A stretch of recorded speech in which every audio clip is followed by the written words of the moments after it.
Good evening, everybody. How's everybody doing tonight? Go Dodgers!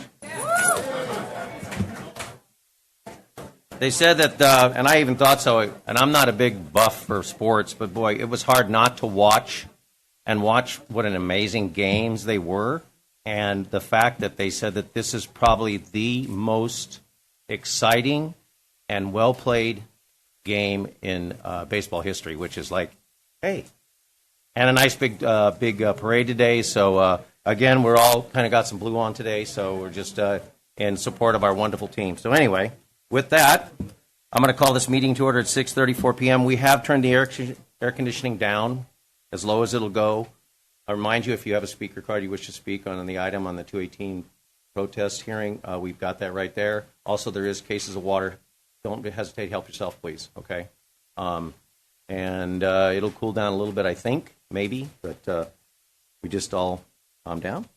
I want to remind everyone that per the city's rules of decorum, all speakers, members of the audience, and council members are to conduct themselves with decorum and not to engage in the conduct that interrupts the orderly conduct of the city council meeting.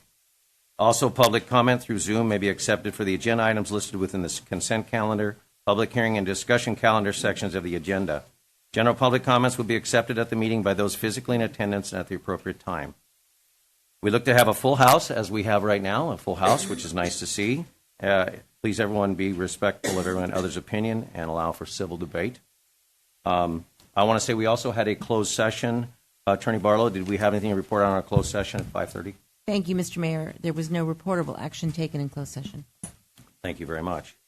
With the night, tonight we are very pleased to have U.S. Vietnam veteran Sergeant Howard Hernandez. Howard, would you please come up forward to do our Pledge of Allegiance?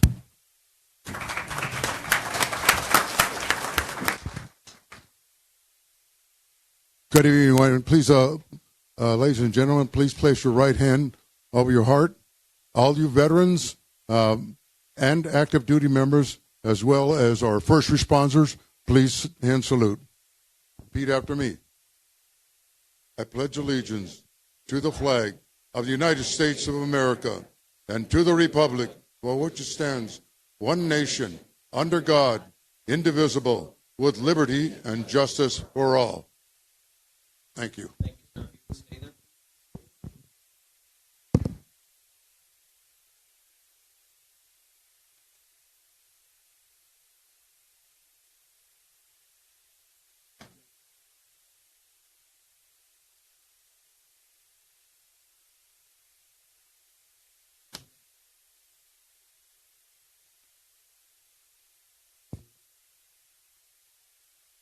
Good afternoon. Good afternoon, Laverne. Good evening. Gosh. You know, the time change really messed me up. Well, what doesn't mess me up is always being present in front of amazing people here in our city of Laverne, and always have the honor to be amongst America's great. Those veterans that served, those veterans that still serve, and I look forward to those veterans that are going to continue and carry that torch forward for our grateful nation. Today we have Sergeant Hernandez, a Vietnam veteran. True honor to be next to you, sir. Thank you. Mind me to share your... It's an honor for me to be here. And we'd like the city to know a little bit more about Sergeant Hernandez, Howard Hernandez. Okay. Please. Yeah. Like I tell everybody, my name's Howard Hernandez, and I was born in East L.A. I'm a native Angelino, and I lived here in Pomona. I currently live in Covina. I've lived in Montebello and in the city of Commerce. So my entire life, with the exception of the 2 years that I was overseas, was here in Southern California. And I can assure you, I've traveled the entire United States, with the exception of Montana and North Dakota and Alaska. But there's no place better than Southern California, period. Because I've been there, and frankly, I'm not accustomed to the cold.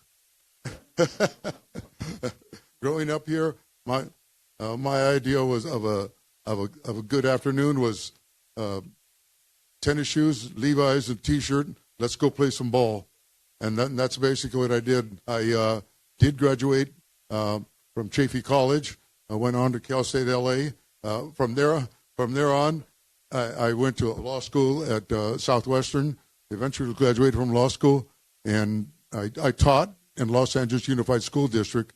And I'm currently, because of a loss of here, I was an artillery sergeant. I was artillery sergeant on a 155 millimeter howitzer, and as a consequence, I'm totally deaf on my left side. And hey, part of the job. But you know, it's something that you have to do. When you hear the alarm go off, you realize that there are veterans out there who need you. It's your job to provide support at that minute. We were so finely tuned that we could get a 155 millimeter howitzer round out within 3 minutes. From the time we heard the bell, we go out there, and we knew they needed our support. And when we needed their support, they were there for us. Anybody who tells you they weren't scared, they're a liar. I can assure you that, because, you know, when I first arrived there, I didn't sleep for 2 days, literally. I was just a bundle of nerves. And then I decided, you know, I got to calm down. It's going to be a long haul. So after my year was up, I came out. I currently serve with the Community Veterans Engagement Board, which is basically a board that is a liaison with the Veterans Administration, and we provide services for veterans, their families, their dependents, for medical, for their housing, for their health, and we service San Luis Obispo, Santa Barbara, Ventura, Kern, and 90% of Los Angeles County. I'm the only representative east of the Harbor Freeway, and all the way out to Claremont, down to southeast Los Angeles. The rest of the members, and there's 12 of us currently, there should be 18. There's 6 vacancies. But we have to oversee the needs of all these veterans. And California, this county of Los Angeles has the largest number of veterans than any county in the state, in the United States, period. We have more veterans in Southern California than any state. You know, you put that in perspective, and when they call us, we step up. We step up because that's what we do. That's what we do for our country. Duty, honor, country. And that's basically what I say. When I got out of the uniform, just because I relinquished my uniform does not mean my job was over. That means I have to support my community now. And I have supported my community everywhere I've gone. And I thank everyone for the honor of being here and for the ability to say, hey, you know what? I'm proud to be a veteran. And I'm proud to have served. Thank you.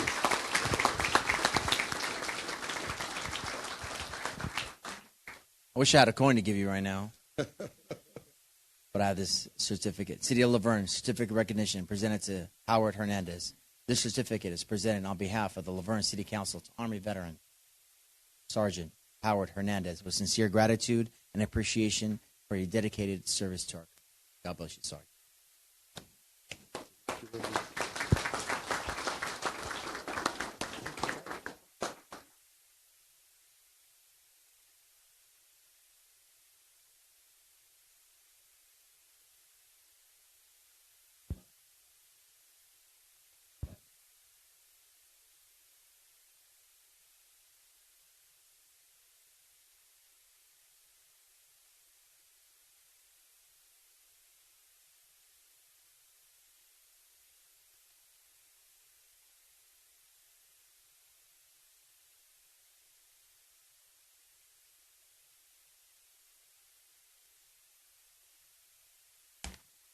Roll call, Mr. Domer.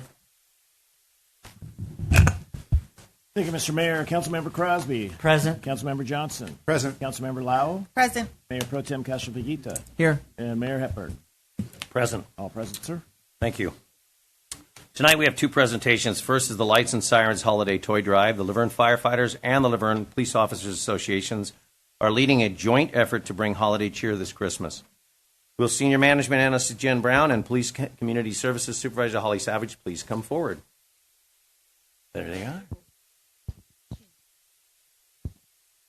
We have a special guest tonight as well.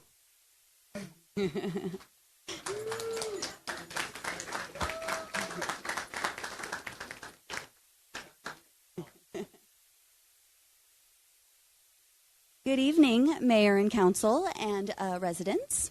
I'm happy to share that this holiday season, the Laverne Firefighters Association, Laverne Police Officers Association, and our partners at Hillcrest have come together to launch the Lights and Sirens Toy Drive, a new locally run program that continues our city's more than 20-year tradition of giving, previously known through the Spark of Love campaign. The Lights and Sirens Toy Drive will run from November 12th through December 12th, collecting new unwrapped toys for Laverne children and families in need. You'll see our white donation bins with bright blue posters at City Hall, the Community Center, the Public Safety Building, all 3 fire stations, and at Hillcrest.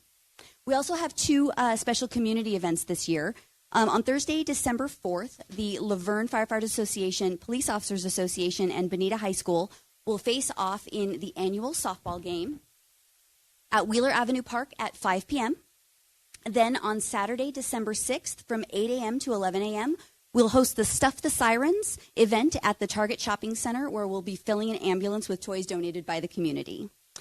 Full program details and toy drive application information will be posted on our social media channels starting on Monday. And tonight we've brought one of our Lights and Sirens donation bins, and Sparky, to help us kick things off. We'd love to invite our city council to be the first to donate toys for the season and join us for a quick photo with Sparky.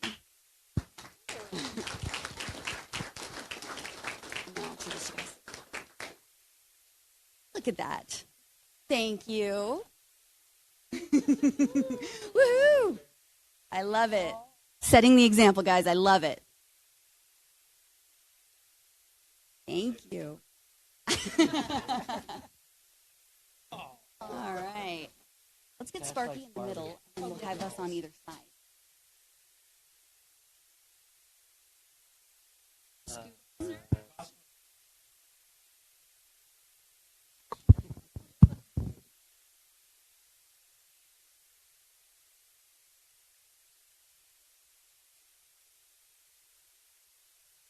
And I just wanted to let everybody know these are our folks from Hillcrest. This is Mary and Rosemary.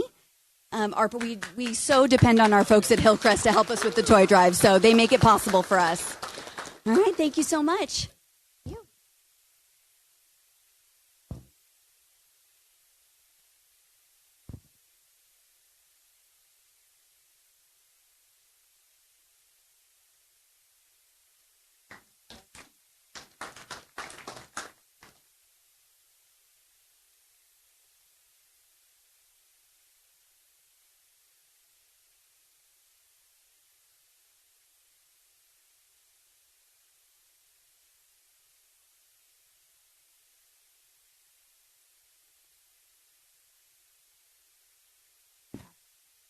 Yeah.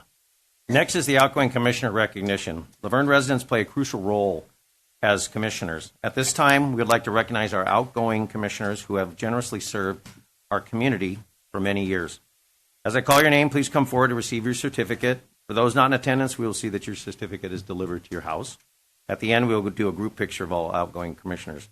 First, let's start with our active transportation committee members. These committee members supported key mobility and safety initiatives, including the implementation of the First Enhanced Infrastructure Financing District project on East E and 2nd Street and progress toward the A-Line station opening and pedestrian bridge project, amongst others. I'm going to call the names. Committee member Curtis McPherson, he will not be here tonight. Committee member Jared Palmer. Served 2 years on the committee.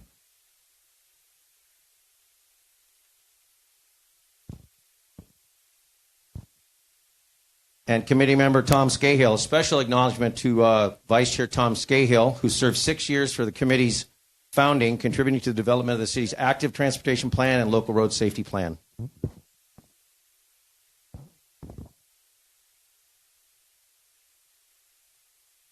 And we'll do these together.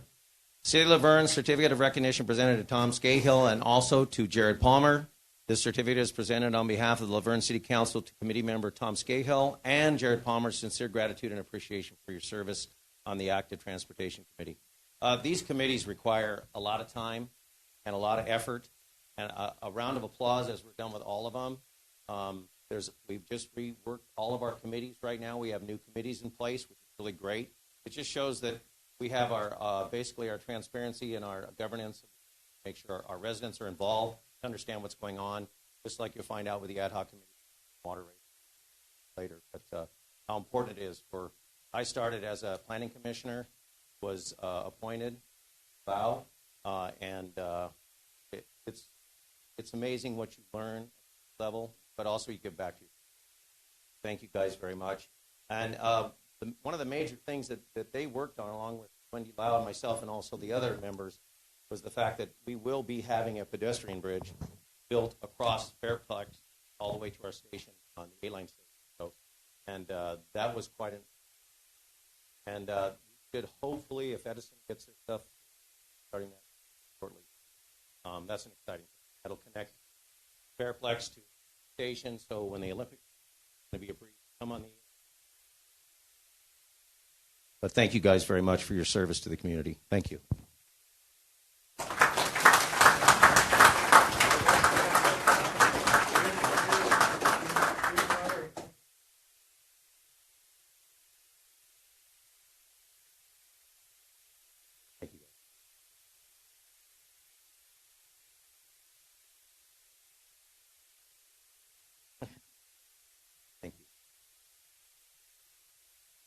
You guys are going to come back after? Yeah. Next, we recognize the outgoing planning commissioner, Thomas Allison. Is Thomas here tonight?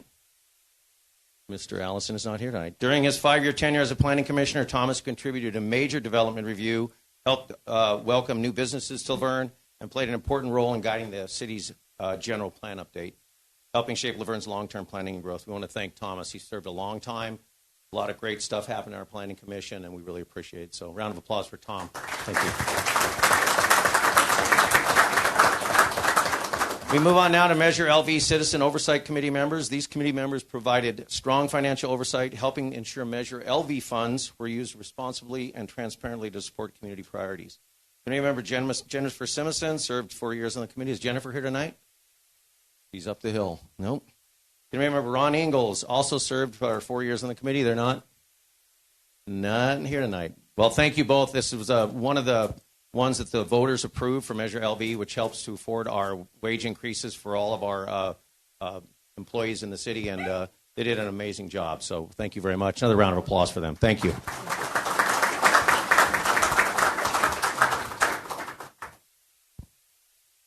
Is Mr. Shattuck here? Okay. They're probably worn out from the game. Okay. Now our last individual, Youth Sports Committee member Eric Shattuck, who served on the committee for 2 years. Committee member Shattuck supported youth sports programming citywide and has been a long-standing community volunteer, including service at the Laverne Heights, Ramona Middle School, and Bonita High School. He has held leadership roles with ASO and the Laser Soccer Club and is a past Jim Scranton Award recipient for his dedicated service. Again, thank you all. And now, if you guys want to come back up, we'll get another picture. Oh, we got it already. We're good. We're good. We're good. Thank you all for your service. Thank you.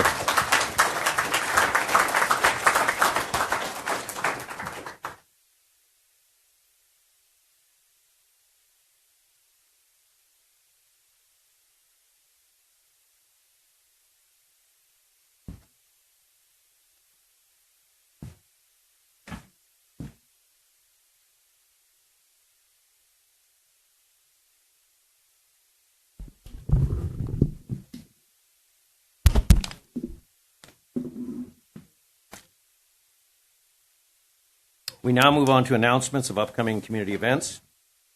This is for announcements that's not part of public comment, announcements only for upcoming things that are going on in our city. Yvonne Gallegos.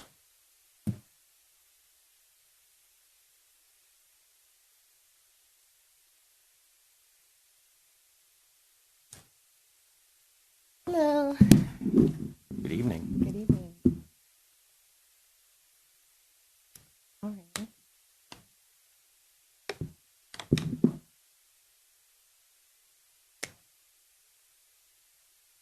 All right. Hello, good evening. First, I just wanted to announce that this coming Saturday,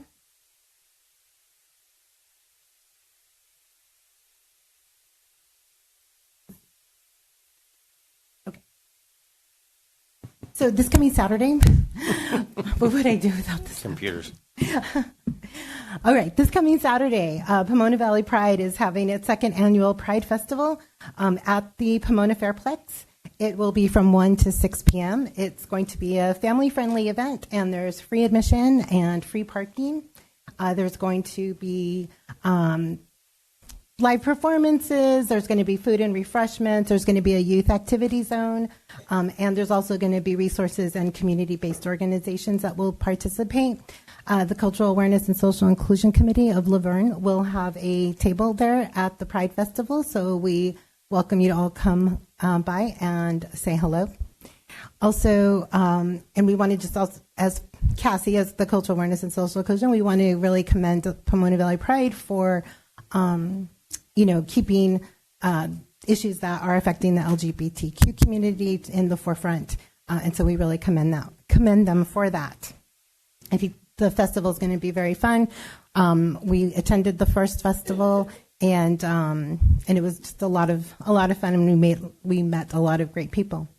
Secondly, Cassie is having a meeting tomorrow at 5 p.m. We will be hosting presenters from ICE out of Pomona, so really interested in hearing what they have to say and the actions that they're taking to keep our community safe and the city of Pomona safe, as well as being able to train people to be observers, right? So observers for when they see ICE activity and what are the procedures that they can take in order to help keep them safe as well.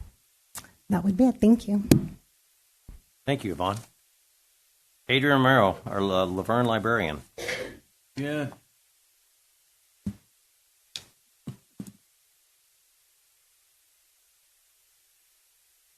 Good evening, Mayor, council members, and staff. I would like to introduce a few events that will be taking place at Laverne Library this month. This Friday at 11 a.m. is our last Smart Start story time for the fall.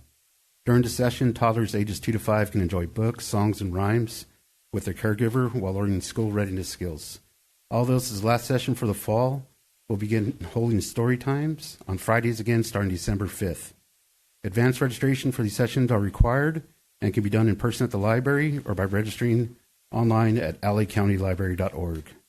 And on Friday, November 14th at 4 p.m., we'll be holding a teen advisory board for teens ages 13 to 17. During this session, teens can voice their opinion and make suggestions for new programs and services for their age group. Also, this will give them an opportunity to help their local library while earning community service hours.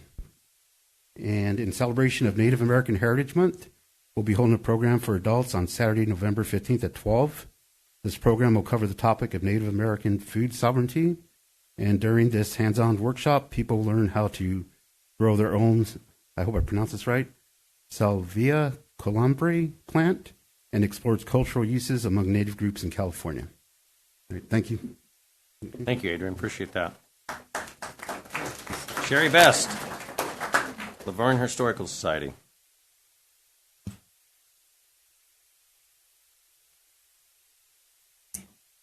Hey, nice to be back. I was gone almost the whole month of October, having a wonderful vacation.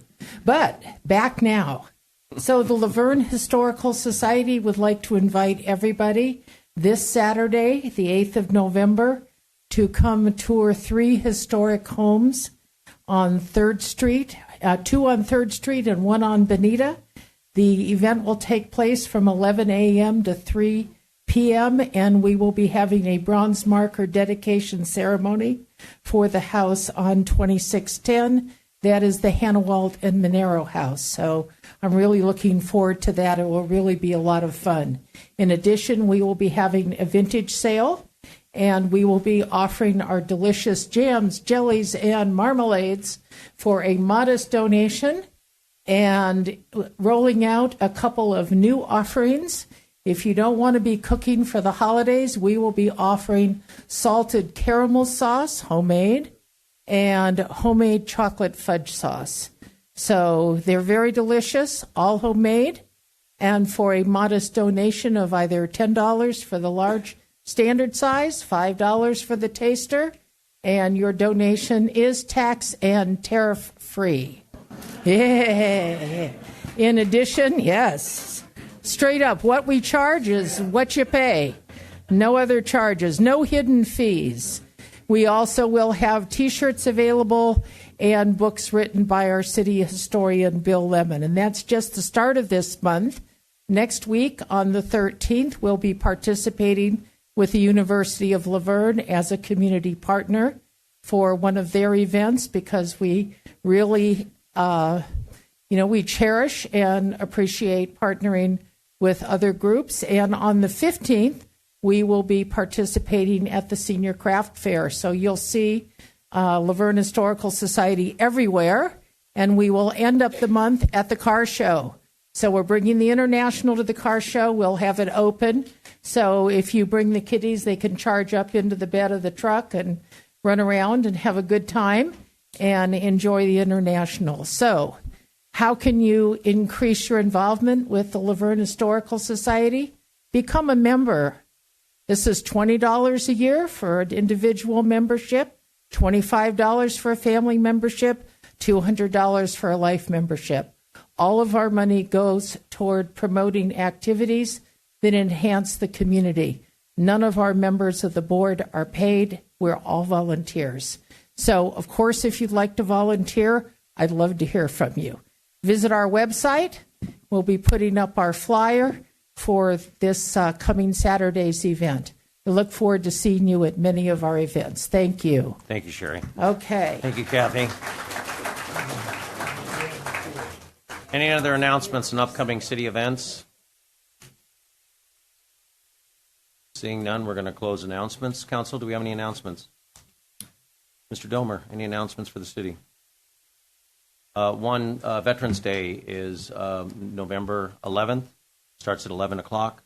I suggest if you can be there, do. It's a really, really nice honoring of our veterans, and they do a very good job. And if you haven't been by the Veterans Memorial, we now have our canine, bronze canine. So we have our wounded warrior, and we have 2 service member, male, female, and now we have the canine. And thank you to the Laverne, Laverne Veterans Society, which is, I think it was Don Kendrick, Robin Carter, Dan Harden, previous council and mayor of our community, but also all the other people that donated to put that up there in short order. So if you get a chance, go by and take a look. It's really, really, really nice. So thank you to them. With that, we move on to consent calendar. All items on the consent calendar are routine and may be enacted by one motion unless a member of the city council or a member of the audience requests separate discussion or just wants to make a statement on one of the items. Council, any request to pull an item? City Manager Domer, any There were items no to pull? requests to pull the items. No request. With that, do I have a motion for approval of the consent calendar? Move its approval. Second? Vote, please. Oh, there we go. Wrong one, Steve. The consent calendar was moved by Councilmember Johnson, seconded by Councilmember Lau, and approved by vote.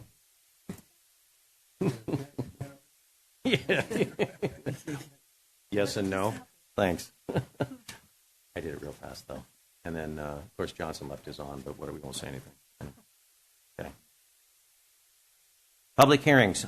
I know that most of us are here tonight for this one. This is one item for public hearing tonight. This is the Proposition 218 hearing for adopting water and sewer rate adjustments for fiscal years 2025-26 to 2029-30, and finding the adoption of the rates is exempt from the California Environmental Quality Act, CEQA.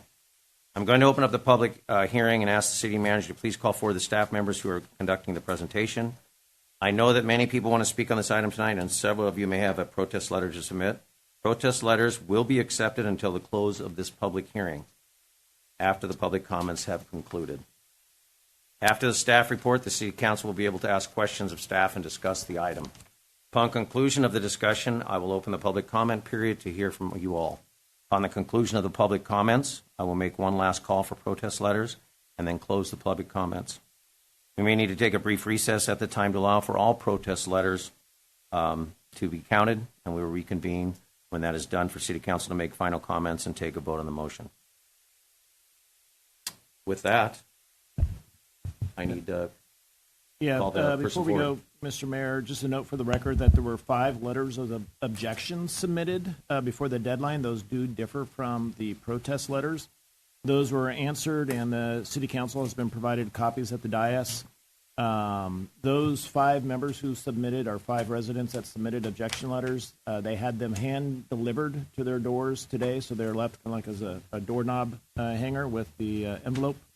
But if you're here and you weren't home to receive that, we do have copies. So if you weren't home and you wanted a copy of the response to the objection letter, please let us know or let me know or JR, and we'll give you a copy. But that's just a note.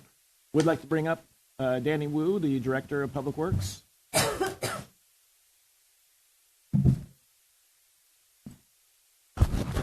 We'll let him speak, and then Director Wu. Good evening. Good evening, Mayor, Council, and members of the community. Tonight is the formal public hearing for the city's proposed water and sewer rate adjustments. This hearing allows the public to provide comments on the proposed new rates and ensures that all valid written protests are counted before the council takes final action under Proposition 218. Tonight's action is a culmination of a year-and-a-half cost of service rate study effort that began in July of 2024, which included the participation of a citizen-led ad hoc water and sewer committee. It's the city's fiduciary responsibility to conduct this rate study to ensure our utility operations is financially solvent and able to meet all regulatory and safety requirements. The primary goals have been to address the structural deficit in our water fund and to ensure our operations and infrastructure systems remain fiscally sustainable into the future. Details on the rate study, the financial analysis, and capital improvement program were made available on the city's website and are in the agenda packet for this evening. As a quick recap, at the August 4th meeting, the council initiated the Prop 218 noticing process for phased rate increases of 50%, 25%, 15%, 10%, and 10% for water, and 15% annually for sewer, effective January 1, 2026, with subsequent increases each July 1st through 2030, consistent with the ad hoc committee's recommendation. However, during the 45-day noticing period, where staff had sent out more than 9,500 mailers and held 4 community information sessions, we heard considerable concerns about the magnitude and timing of the rate increases, as well as the importance for delivering our capital improvement program. In response, staff and Raftellus. No. Okay. Yeah. Preamble. Right. In response, staff and Raftellus, our consultant, have prepared a lower rate alternative for council's consideration this evening, one that we believe helps address ratepayer concerns while still allowing the city to meet its minimum reserve targets. With that, I'd like to turn it over to Sadir Pardawala, our project director with Raftellus, who will walk us through both the recommended rate scenario as well as the alternate rate option and the likely impacts on customers and the implications on our reserves.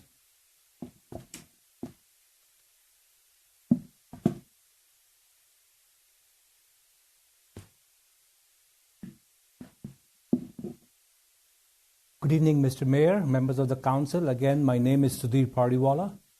I'm project director for this rate study that has been going on for several months, as you heard. I also would like to acknowledge Jeremy Tamargo, who you've met already in the previous council meeting. And with that little introduction, I'd like to go through and conduct this presentation. So as we mentioned, we had a pretty long study session starting almost 18 months, I think now. And as you can see, we had several meetings with the ad hoc committee. There were 6 meetings with the ad hoc committee, including one actual facility tour. I think that's important for them to understand the various facilities that actually are are in the city and that need improvements.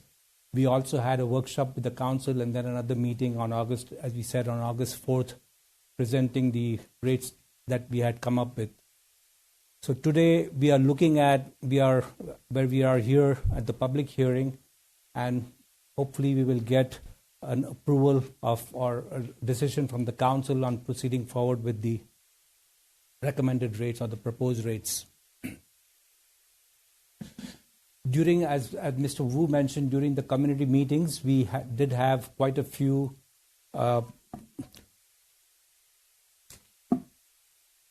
comments, and we have taken that into consideration. But before we get into that, I'd like to show you the history of rate adjustments that we've had in the city. As you can see, the rate adjustments have been pretty sporadic. It seems like almost every 3 years we did, some small revenue adjustments, except in 2009 when we had a pretty big increase in the meter charges. Now, when we get into this kind of a situation, obviously you're going to have larger revenue adjustments that are needed to take into account the changes in inflation as well as the cost of water. As you know, we've had a lot of issues with water costs in Southern California with the drought and the wholesale agencies being impacted by shortage of water. So it's not only wholesale agencies that are impacted, retail agencies are also impacted when your water sales go down and you lose revenues. And as a result, we haven't had a rate increase since 2019, which is 6 years now. So when we talk about the inflation associated from 2019 to now, we're looking at about close to 40% just inflation in water costs and in general inflation associated with utility operations. And then when we look at the actual cost of water, it has gone up by over 50% during that same time frame.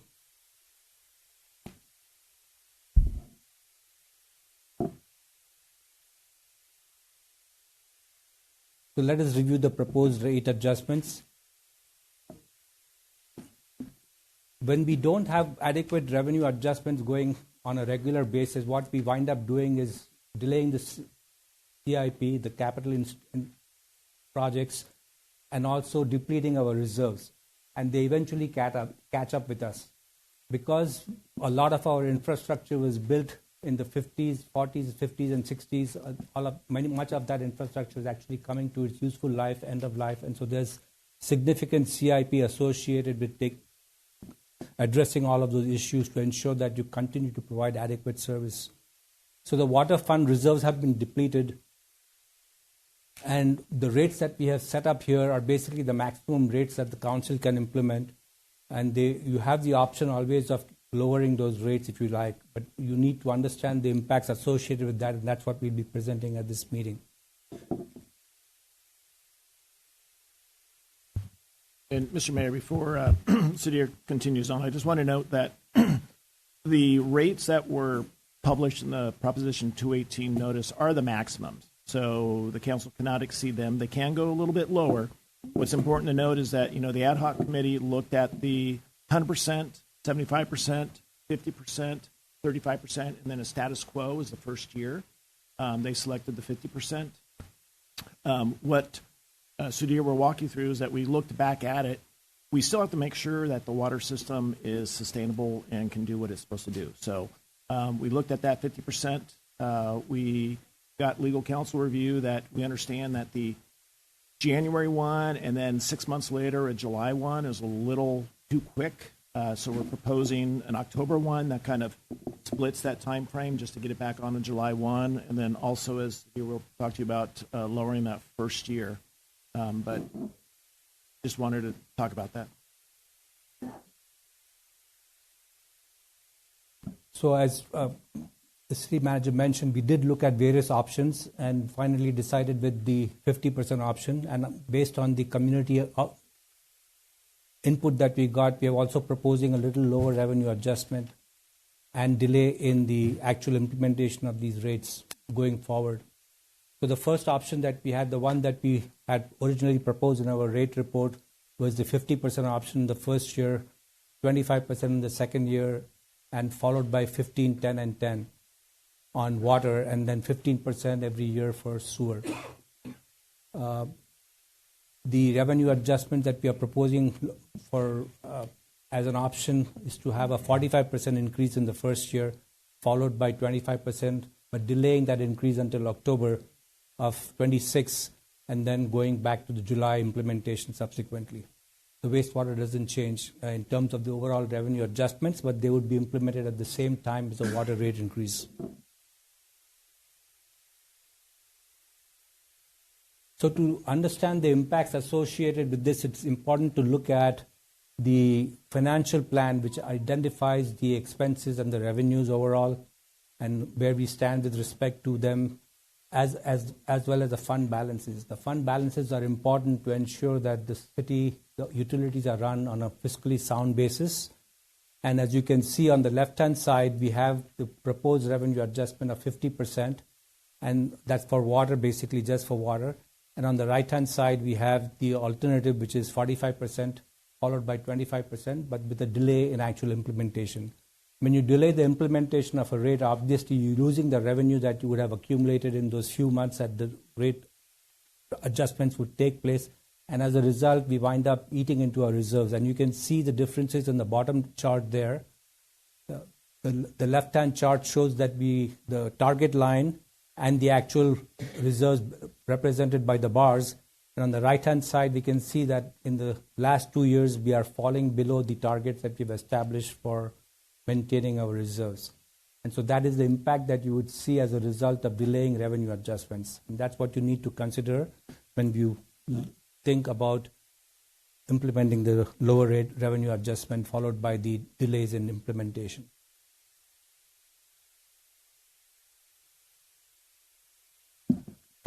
So under the reduced rate option, that is option 2, the rates, the charges that customers would bear a 1-inch meter with 14 kilogallons of bi-monthly use, you can see in the first year their bill would be $129 bi-monthly. That would increase to $172 in the second year, and then increase subsequently to $212 and so forth.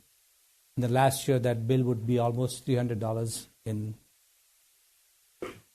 What we have seen basically is that in general in Southern California, because of the large increases in the wholesale water costs, many agencies are facing large rate increases, not as much as this agency because we did not increase our rates for a number of years, but there are some large increases happening all over in agencies in Southern California.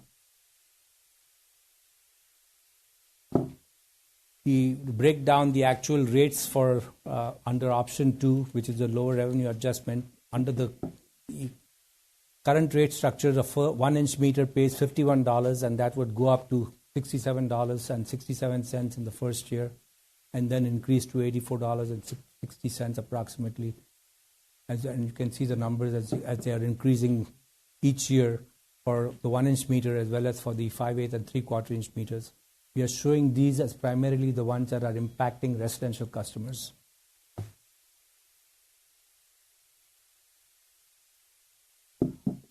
On the commodity rates, we have several zones, and the rates are dependent upon which zone that you are actually served. The zones, as they increase in elevation, they incur higher pumping costs, and therefore the rates are higher than the primary zone, which is zone Z1. So for under zone Z1, which is the base zone, the current rate is $3.92, and it would increase to $5.54 in the first year, and then increase to almost $7 in the second year, $8 in the third year, $8.76, and then $9.64. So you can see those are some pretty significant increases, but that's what it takes to make sure that we continue to provide good service to the city's customers, and we don't lose any customers because of interruptions in service.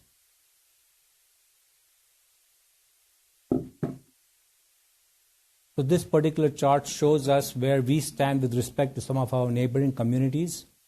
Under option 2, with the increase in January, you can see that we are still the second lowest in this area here.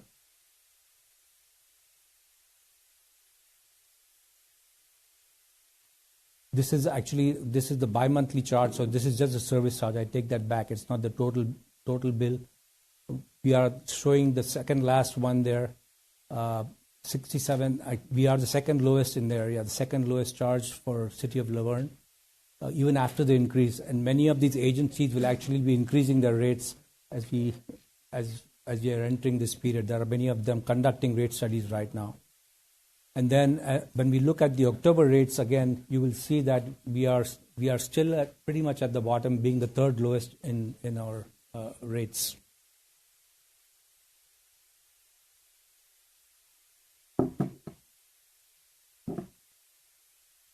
So here is the comparison of charges amongst the different cities, again using 1-inch meter as the base meter and 14,000 gallons of usage bi-monthly. You can see that we are the lowest right now under our current rate structure, and then they're represented by the black bars. And under the proposed rate structure, we are still the fourth lowest or third lowest in compared to these other agencies. And as I said before, these other agencies will be increasing their charges as we go along over here.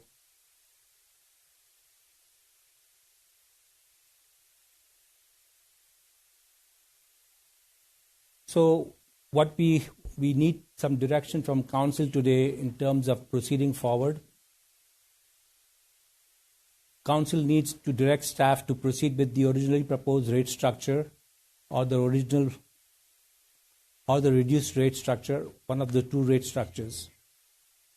Council needs to direct the city clerk to tabulate and announce the results of the protest submissions from the property owners.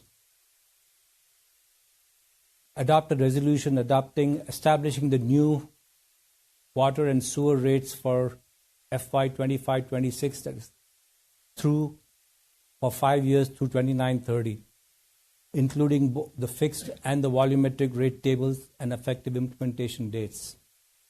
We need to get your input on all of these rates and the timetable on those rates. And finally, authorize the city manager, the finance director, and the public works director to implement the approved rates, update the master schedule of fees and charges, and make minor technical corrections as necessary for the billing system updates. And with that, I conclude my presentation and open it up for any questions that you might have. Just a quick question before we go to public comment. We only have the option, which is changing the option 2. Do we have a chart that we can show the residents for option 1? Yes, which would be the bi-monthly service charge. Do we have that up there? Yes.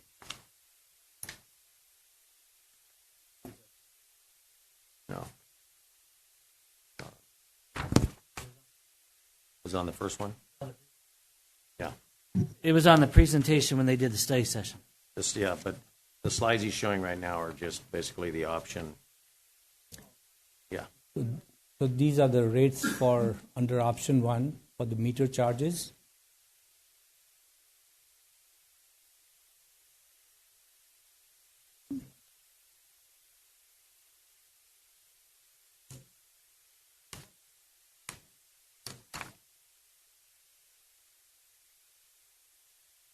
So on option 2,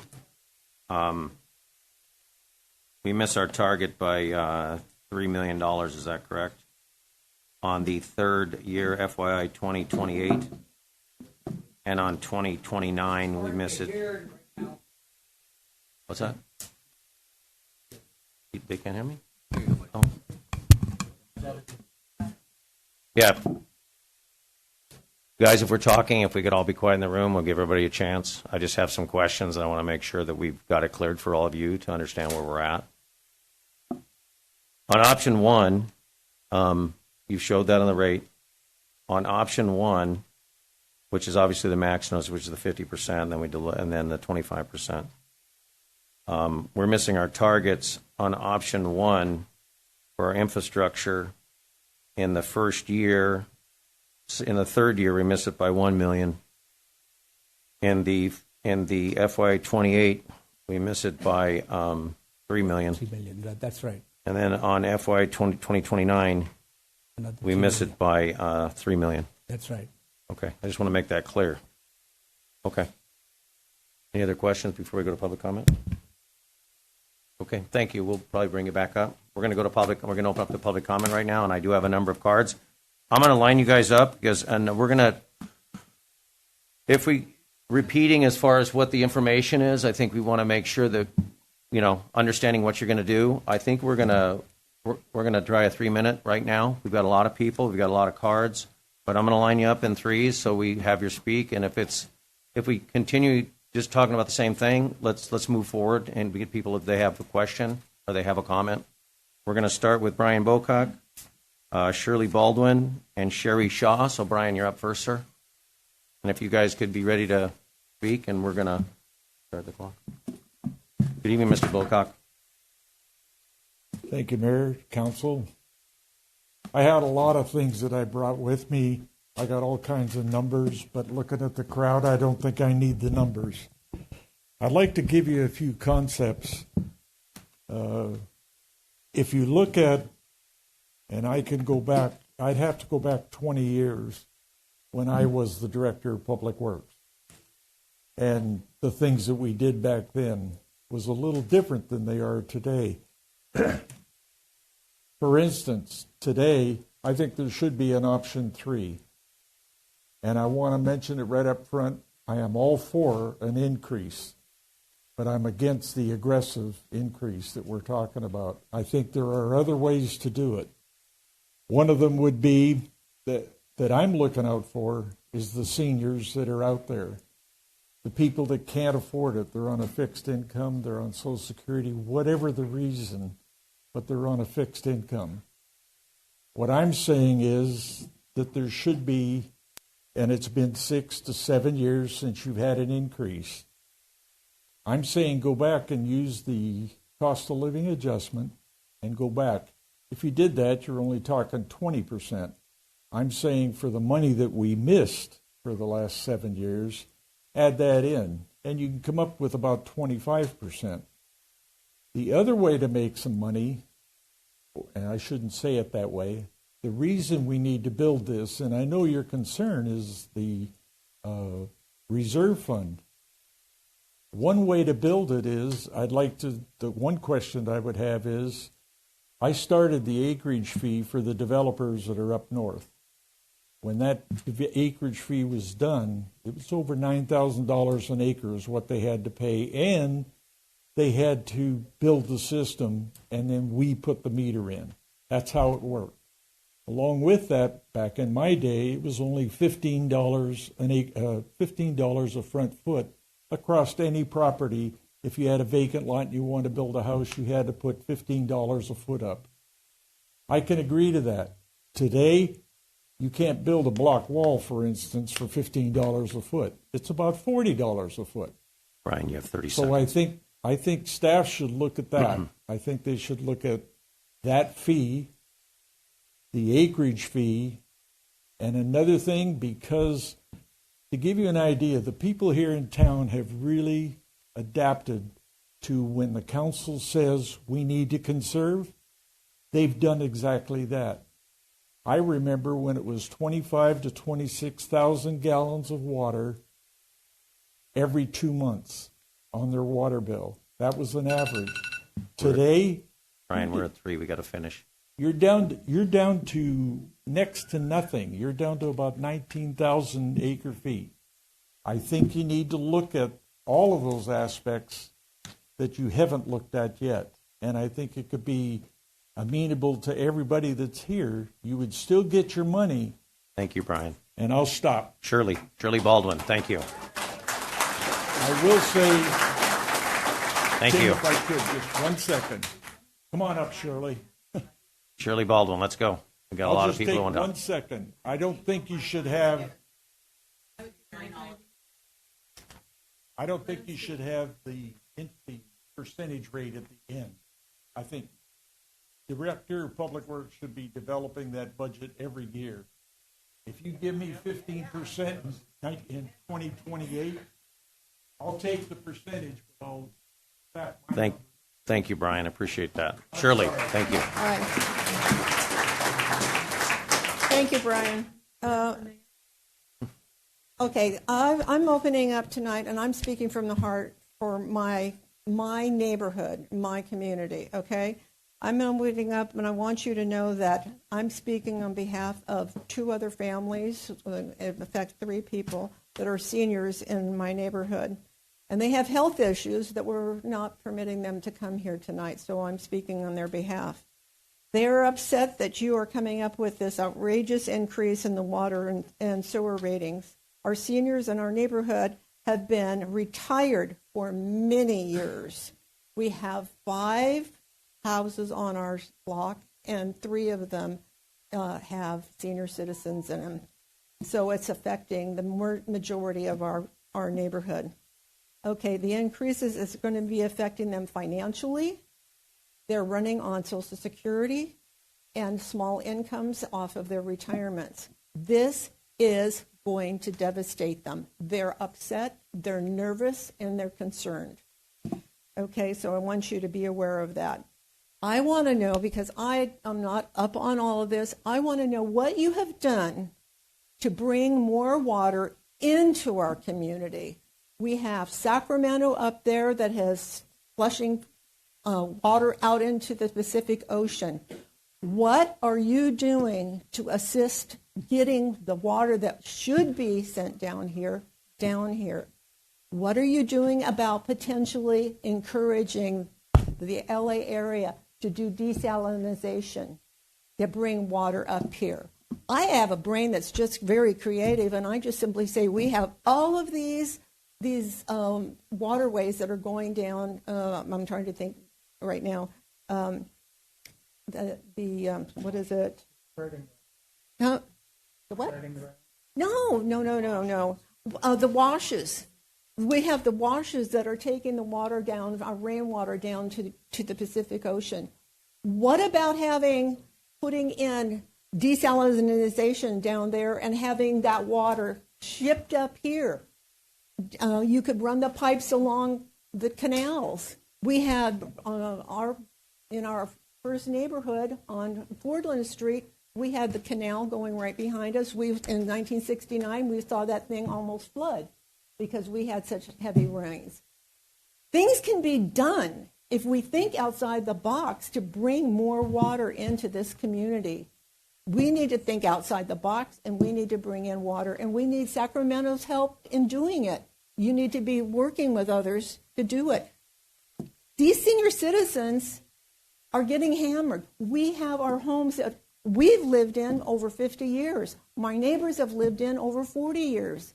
And they're going to have to start cutting back on their water. Surely the time's up. Thank you. I appreciate that. Thank you. Their homes are going to be devalued, and this is not acceptable. We need to do something about it. Thank you, Shirley. Sherry Shaw. After Sherry, it's Mike Blazinski and Dusty Moisio. Did I say that right? Dusty?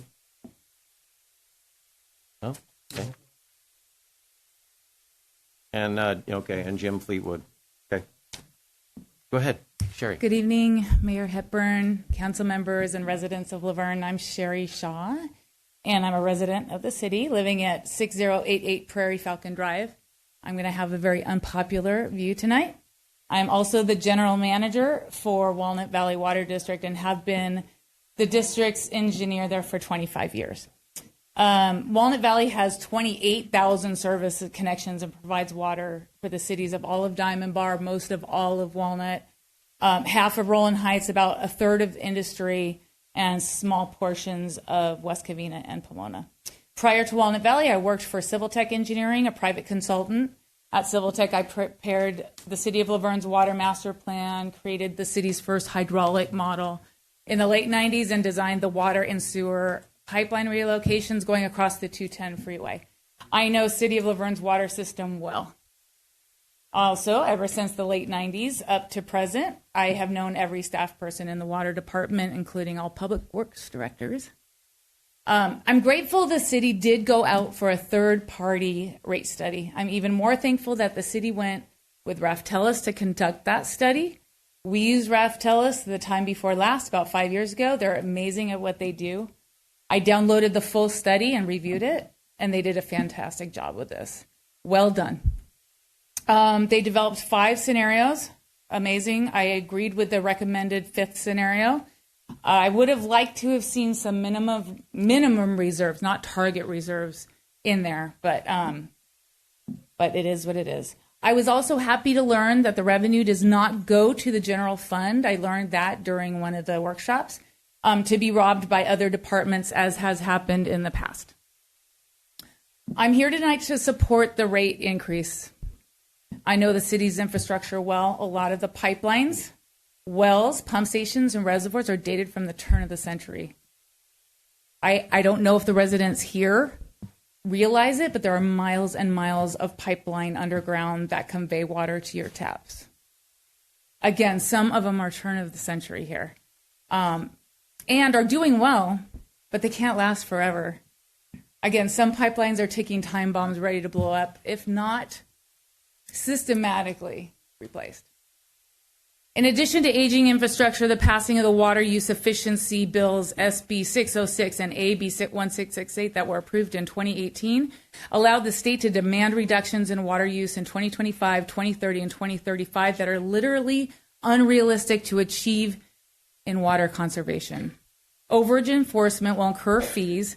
How will the city make revenues off of reduced usage? It doesn't make sense. Jerry, you have 5 seconds. Okay. 5 seconds? Okay. You have now 1 second. Finish. I approve the rate increase. Thank you, Sherry. Mike Blazinski. Good evening. Good evening, Mr. Mayor and City Council members. As some of you may know, I was once a council member, and I've also been doing finance work in cities for the last 30 years. Looking at your cash flow projection, it is interesting to note that after this fiscal year ends, this projection presents a cash increase of $3.8 million, or a reduction of your for 27. In 28, you're going to get $5.6 million. In 29, you're going to have an excess of 6.5, and another excess in 30 of 7.6. Every year, you're having excesses of almost $4 or $5 million. After you've paid gotten your revenue, you paid your operating expenses, and you paid for your fixed for your your CIP, your construction and process projects. Why do you need all that extra money?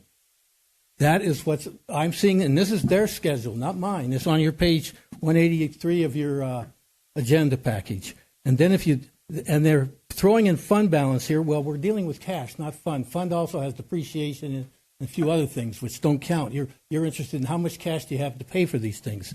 So what you're doing is you're raising your revenues by 160%, and you're raising your expenditures by 44% over the 5-year period. And I'm concerned why we even have expenditures going up 44% in the 5-year period. We've been dealing with inflation of 2% and 3%, so they tell us. And on a macro basis, this is way too high. And I think there's got to be other alternatives other than the drop of minor 5% that he proposed. And his chart was different than the one you see here. Here's your fund balance one that was in our package. It shows you're going to have a big, huge excess of fund balance in your last year in 30. This is in page 184. So I think we've overestimated what we need in revenue and overestimated how much you're going to be spending in the future. Thank you. Thank you, Mr. Blazinski. Dusty. How do you say your last name? Dustin Muisio. Born and raised Laverne. So thank you for having me tonight. I am also in favor of the proposed rate increase. So just to give you a little background, we saw here tonight, 2019 was the last increase, right? That was 6-7 years ago. Inflation has gone nuts since then. Everybody sees their electrical bill, their gas bill. All of those have gone up while these rates haven't. Okay? So if we want to argue something, I would argue they should have gone up this since 2019 because they have not been keeping up with inflation. So what's happening... Please let the speaker speak, guys. Please let him speak. You'll have a time at the podium. So what's happened is they've fallen behind. Their infrastructure has fallen behind. What's important to me is not my streaming services. What's important to me is getting water 24/7, 365 that's reliable and clean. Okay? So that's why I put precedence in making sure that the water system is operating in good condition. Materials have gone up. They've mentioned water supply costs have gone up. All of those have fallen on the burden of City of Laverne, and so they haven't been able to adjust those rates, and that's why we've seen their funding fall behind. And also, as you see in the other cities and districts, Laverne is still near the bottom. City of San Dimas, other cities, Pomona. I know we had some great ideas here tonight of, try this and try that. It's not as simple as it sounds. Getting desalination, you think you're paying a lot for water right now, desalination would be off the charts. So, once again, thank you, and I am support. Thank you very much. Yep. Appreciate that. Jim Fleetwood.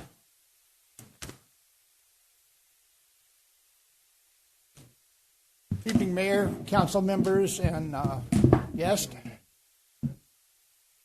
And there's no pun intended. It's water under the bridge that we didn't maintain the reserve fund.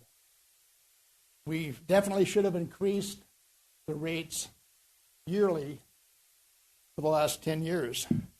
But what percentage of this increase is going to go to infrastructure and what percentage is going to water cost? Are we building enough reserves so we can replace the infrastructure? We don't know. But that's the question I have. Right now, a 50% increase is drastic for seniors and people on fixed incomes. And we should look at a way to lower that to the 45% or 30% and maybe increase it in upcoming years. But a 50% increase right now is entirely too much. And that's all I have to say. Thank you, sir. Thank you. Next up, we have Bruce Becker, Elizabeth Aljanya, and James Wilkinson. You guys could get ready. Bruce Becker.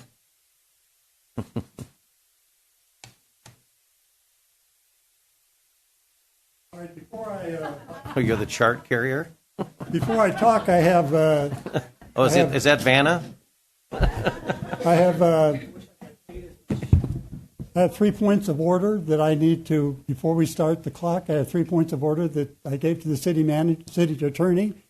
My first, under Proposition 218, an objector, and I'm a protester and an objector, must be given time in the public forum to voice his objectives. He should not be limited in time on how much time he has to list his objections. 3 minutes is not enough time. The first speaker got 4.5. The second speaker got 3.5. So I think you're going to allow me to have time. So my second rule point of order is under Proposition 218. The charges are excessive, and under Proposition 218, you cannot have excessive charges. When you look at this, if you don't think these charges are excessive, I don't know what accounting school you went to. These are clearly, and we'll go through that. I'm still on point of orders. The third point of order is the agency must respond in writing to my formal objections. So, I gave my objections on October 27th before 4 o'clock. I was supposed to get their response by meeting tonight. I get handed their letter response during this meeting. Okay? How does that give me a chance to review that and to object to the objections? So those are my 3 points of order. Now you can start my clock if you want. 4.5 minutes, right? Okay. This poster clearly shows this is now. And we need to show it so the people on the TV can see it in the other place. Okay? So now... Is it the same on the back? Okay. So right now, I'll do it quickly. Wait, you keep moving it. People are going to get sick. Right now, for these, what they're saying, right now, you're paying if you had a $150 water bill, my water bill is $225, so mine's going to be a lot more than this. You're paying $235. In September, 9 months from now, it's going to go to $431. In July of 2029, it's going to go to $618. Bruce, I want to ask you, is that excessive? Bruce, we need to talk to us. Okay. Audience, please let him Okay. speak. I got you. We all have your chance. Okay. Let's keep it organized. Okay. And you're using your time, so Okay. hurry up. What we're doing here tonight is just the beginning, because as we've talked to people, there's a lot of apathy and people don't know what's happening. What do you think is going to happen to the residents of this city in March and April when they get their first bill that has a 50% increase? What are they going to think? Then Bruce, okay. Please. Then in July 1st, they're going to get another 25%. You compound that, that means an 88% increase in 6 months. Your water bill is going to go up 88% in 6 months. Okay? Now, I saw somebody handed out now recently that they want to move the July 1st to October 1st. Big deal. That makes absolutely no sense. So, okay. So, I'm going to get a little bit. So now, I was at a meeting at the Lighthouse Baptist Church last month, and the mayor specifically said that this was due to mismanagement by the prior city manager and the prior water department director. He stated that in a public meeting, which I think was unprofessional, but okay, that's what he did. Okay, the last professional water survey was done in 2007. The 2 surveys done since then were done by in-house people who are working for the city. How much sense does that make?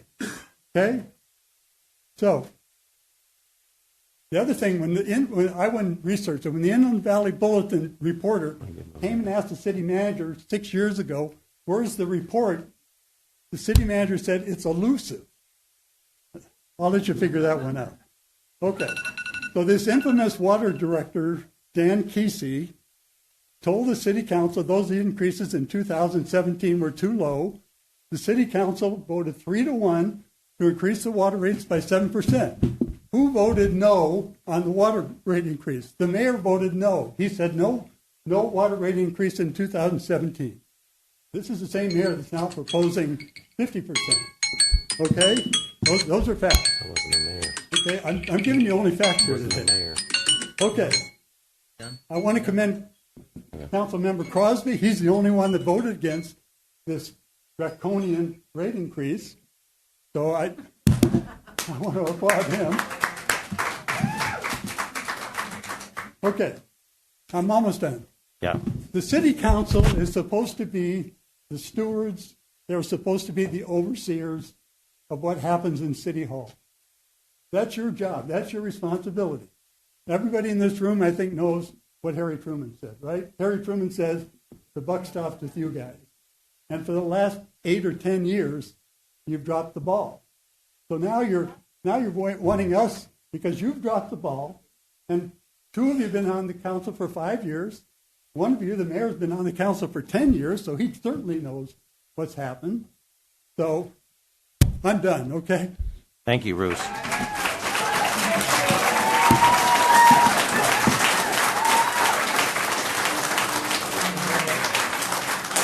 Elizabeth Aldana.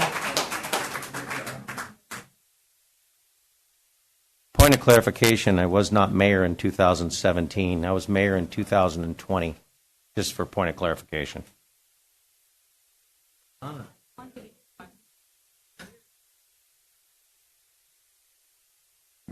Hi, council members. Hi, Mayor. How are you? Hi, community. I'm sorry that I'm not going to talk about the water rates. I have to talk about something completely different. I had an incident happen in my home where I reached out to the fire department. This is. Is it just about water? Just the 218. It's not on public comment. I'm Oh, sorry. is it? Yeah. Okay. Well, I'm totally against the water rate increase. Okay, there you go. I just have to say that. Sorry. Then We pride ourselves in being a senior I'm community. going to put a double card. You don't know- want it, and you're going to talk in public comment Yeah, later. it's just I'm going to hold your card. It's a double, I got you. kind of standard. We have a lot of seniors and they can't afford it. I live by all the mobile parks, and these people are terrified.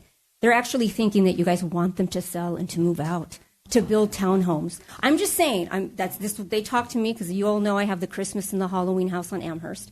So that's what they've been conveying to me. So I'm against it. I think there's a better way to do it. If you can figure it out, it'd be fantastic. Thank you, That's Elizabeth. it. Somebody else Appreciate can it. take my time. James Wilkinson. Good evening, sir. Good evening. Thank you for hearing us tonight. I'm a longtime city resident. I've been here for 32 years.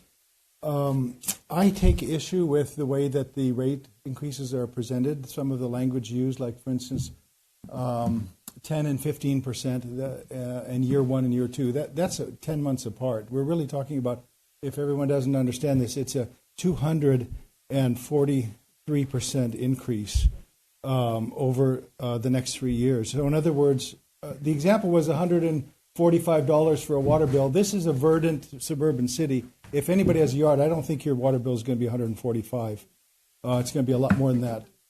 Yes. Well, I mean, if you have a yard that you maintain, then a $500 bill will be $1,220 by 2029. Also, a $1,000 bill will be $2,440 in 2029. That's a significant. That's going to change the face of our city, and the beauty that we enjoy here is going to have a serious impact. That's a consequence of using less water.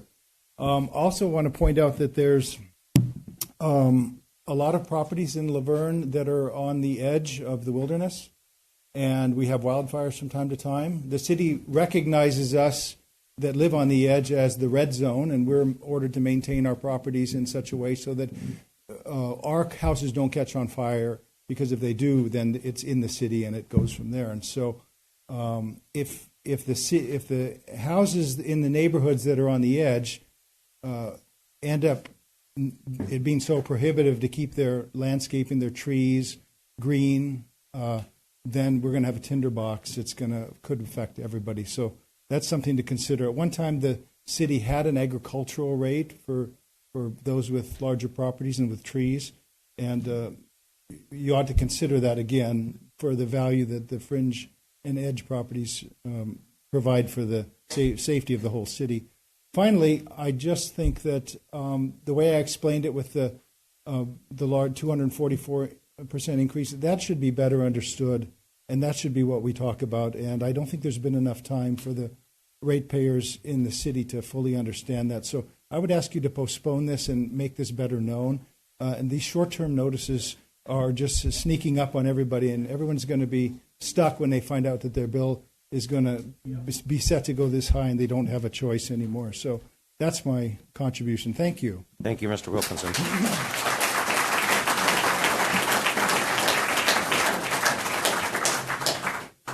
We have Trish Mobley, Aliana Nord, and Sherry Anderson up.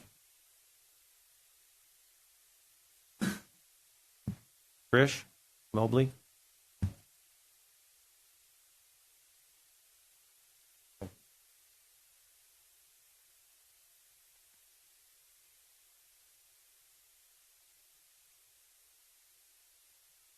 Just again, if we could remind you, please, let's let the speakers have their time and let them have at the podium. If you wish to speak, come on up to the podium.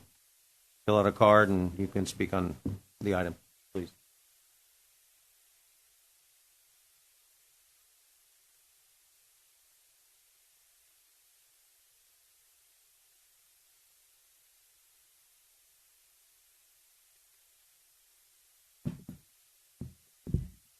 Good evening. My name is Patricia Mobley.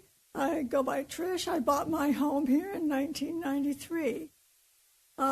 My questions are pretty much getting answered, but I would just like to ask you, the proposal that's before us is obviously going to be set up for creating some kind of funding for the Is it in infrastructure or not? I just want to know, of the rate increase that's proposed, how much of the collection of those funds are going to go to operating expense, be that taking care of infrastructure?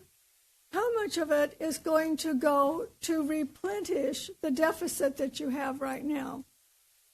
That was my question. Thank you. We'll answer those whenever he's done speaking. Thank you so much, Trish. Appreciate it.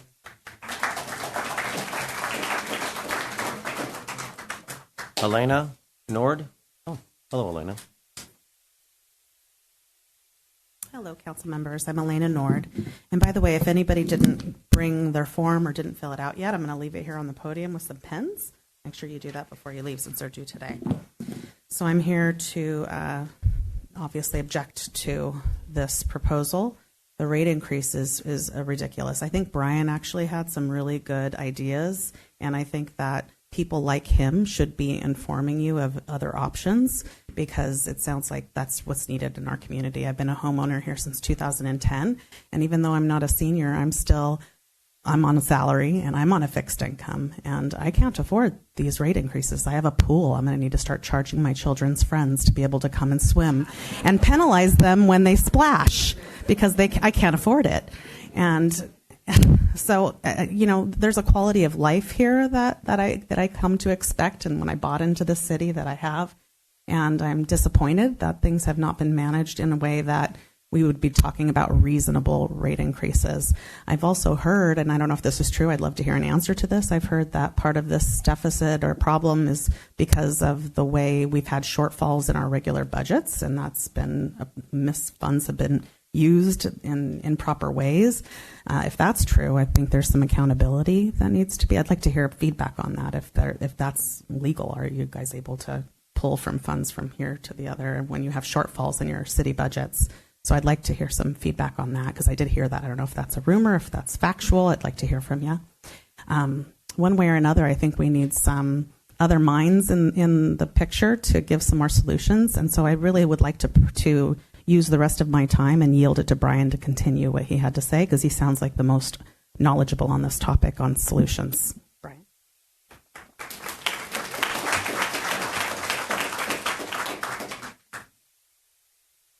You got a minute, Brian. But you're using it up.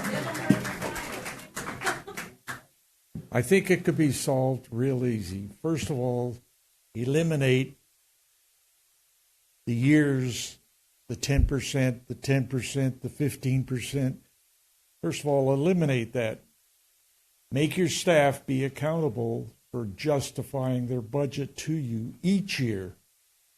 If I'm the director of public works, and I got to go back to year 2000, but if my council back then said, for the next 3 years, you get 15% a year, I guarantee you, as a director of public works, instead of buying 4 shovels, I know I got 15%, I'm going to buy 10 shovels.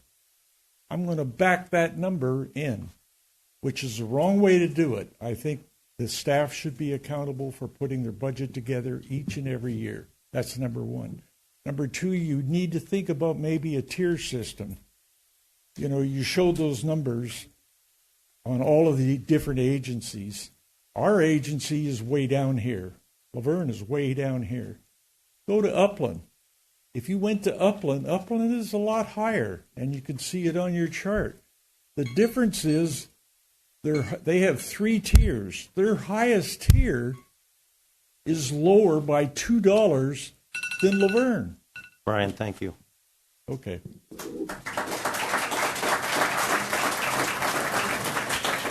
Sherry Anderson, Christopher Dobbs, and Patricia Sweetmar.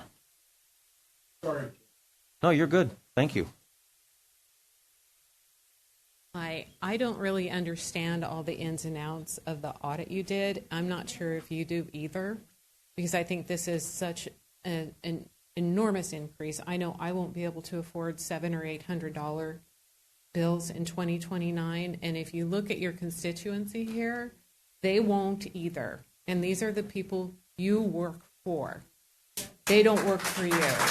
And I'd like to know also, there are 3 of you, I know 2 of you were just appointed because you didn't have anybody running against you. I know 3 of you are up for re-election. I'd like to know who you are. Cash, right? Raise your hand. And who's the 3rd one? Okay. Yeah, we're here. No, I didn't know. I didn't know until just recently. So I'd like the people behind me who are passionate to pay attention to this. I still work. I don't have the smarts, the leadership skills.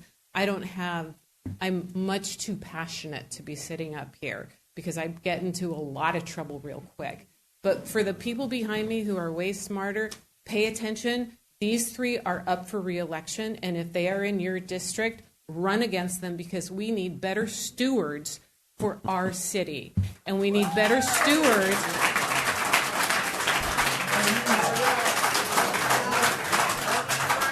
You know it and I know it. For people who are on Social Security, I'm on a fixed income because I get a salary too. My salary hasn't gone up. And I know everything else has been gone up. And this is sticking it to us. And so sticking it to people who are on Social Security, who just have the COLA raises, if you could keep it within that, and I believe you probably could, it doesn't matter if we are paying less than Upland or less than Timbuktu. We don't have to be paying the same amount as they do. We don't have to. And that's what you tell a child. Look, somebody else is paying more than you are. That doesn't sell what you're selling to us. So I just want to remind people, run against these people if you can. That's it. Thank you, Sherry.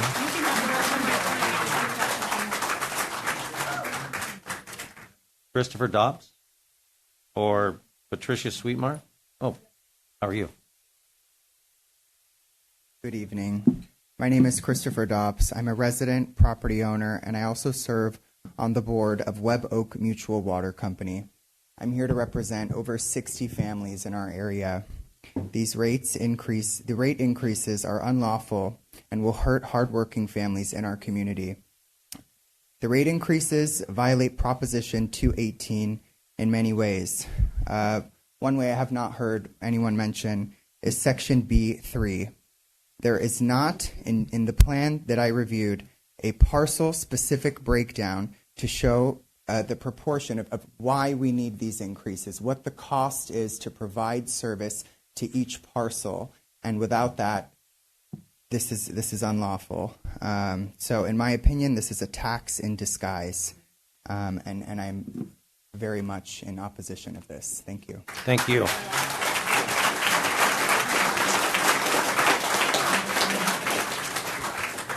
Patricia.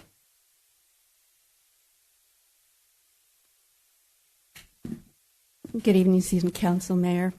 Patricia Sweetman. Sweet My man. handwriting there is you terrible.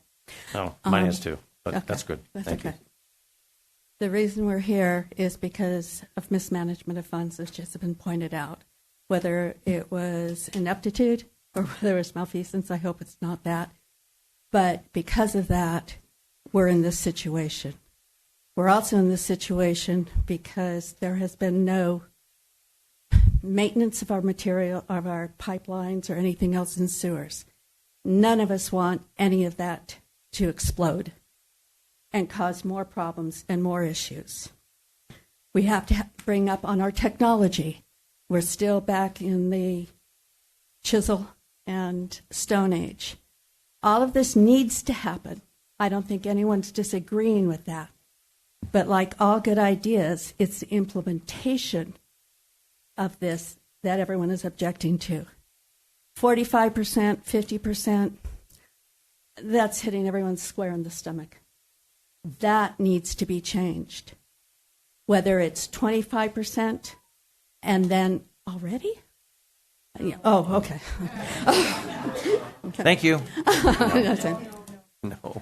But along with everyone else, it's not that the work doesn't need to be done. It has to be done. But how it is implemented is what is going to affect all the residents here. Your targets are great. Every spreadsheet needs a target. Every line needs a target. However, that's a target. And it's the city's target. It's not the residents' target. So I'd like to encourage you to rethink what that target needs to be. make it less, others have said, a year-by-year increase. What's going to happen in 2030? We're all paying $600 plus thousand or $100, thousands of dollars. What happens after that? Does it keep going up? Are we going to get a rescission back on it?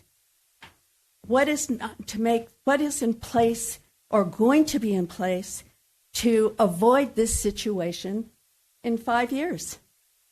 I haven't heard anyone talk about. I know there's state audits, but state audits don't always cover sewer and water every year. What is going to be in place to keep everything transparent to everybody, council included, that we're not going to be here 5 years from now saying, oops.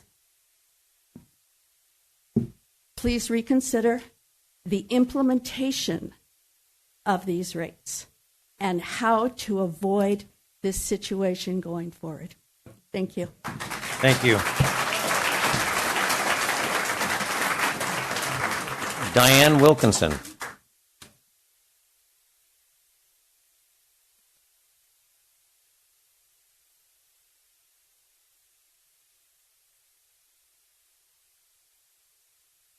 You got it. How are you? I'm going to give it to you in a minute. So I'm quick, and then I'm going to turn it over to Brian for the remainder of his.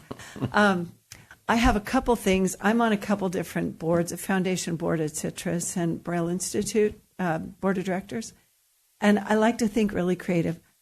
If we have been using these funds for other areas within the city, then maybe those spots kind of need to start paying us back in our fund.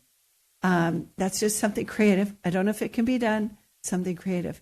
And I liked the last person that spoke. It's true, we never, ever see our bills go down, even once certain goals are met. So that's a good point to make. Is this going to be just temporary? And I'm not for the extreme. And I understand we do need to increase at some point. And I'm turning the rest of my time over to Brian Bocock. Just to finish it up. You have 2 minutes, Brian.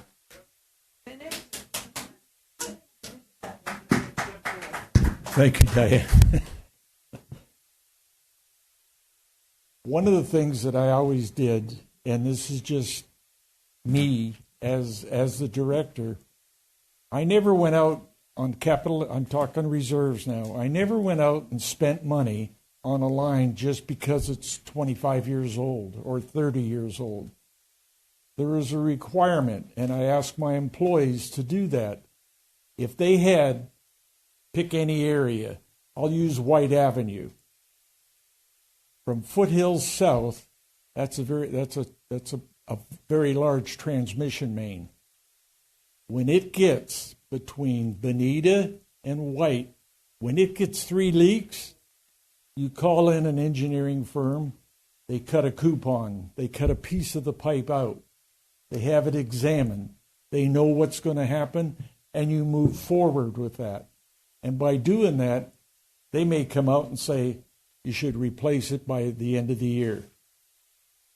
White Avenue, they come back and said, it's a good line. You maybe need to have to go in and reline it rather than replace it. And by doing the relining, you added another 15 years onto that line.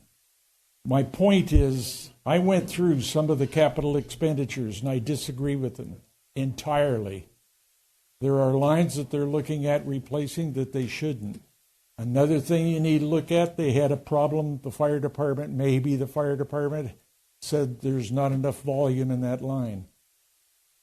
You need to start looking at that. When you remove 2 residential homes and put 200 new people on the corner of First and White, somebody's got to pay for that.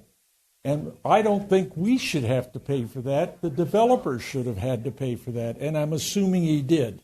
I'd bet money that he did. But the fee that he's paying was 2020, back in 2000. When I retired in 2000, I already told you what those rates were. But if you look at that, the rates today are a lot different. I'm stopping. Thank you, Brian.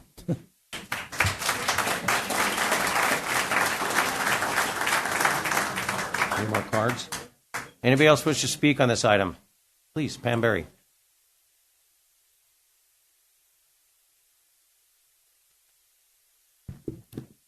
Good evening. Okay, gosh, this is overwhelming to me. And I am, I'm somebody who started out at $13 an hour, and I didn't end up very much more than that. I don't have a pension.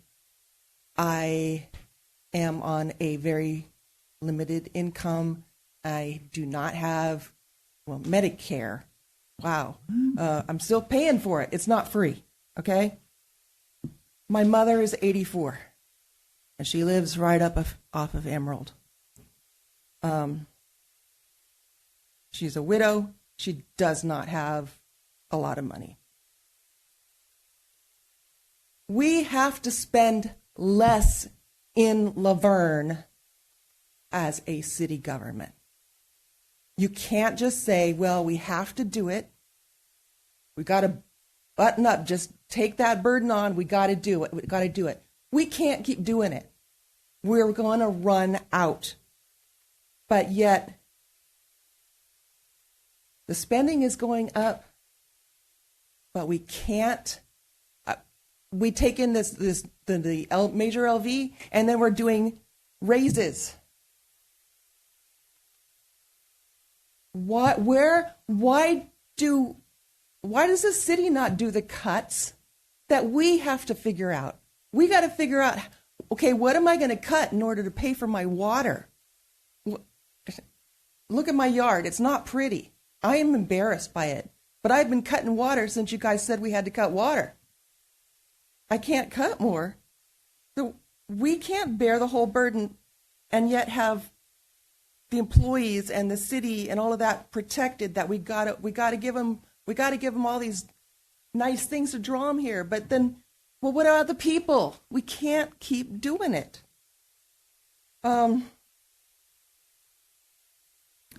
You're the ones that are voting to keep the spending going. You're the ones that are voting to put it on us. 45% is still too much. And adding on to that, and I know when they did that presentation and they showed this is what it is now and this is what it's going to be, but that was only January. They did not show any of the other stuff. That was not transparent. That was deceptive. The surplus stuff is going through the roof. We need to cut back. I know that we got great employees. I hear it all the time. We got great employees. I am so glad we do. But we can't keep doing this. We can't. Thank you. Thank you, Pam.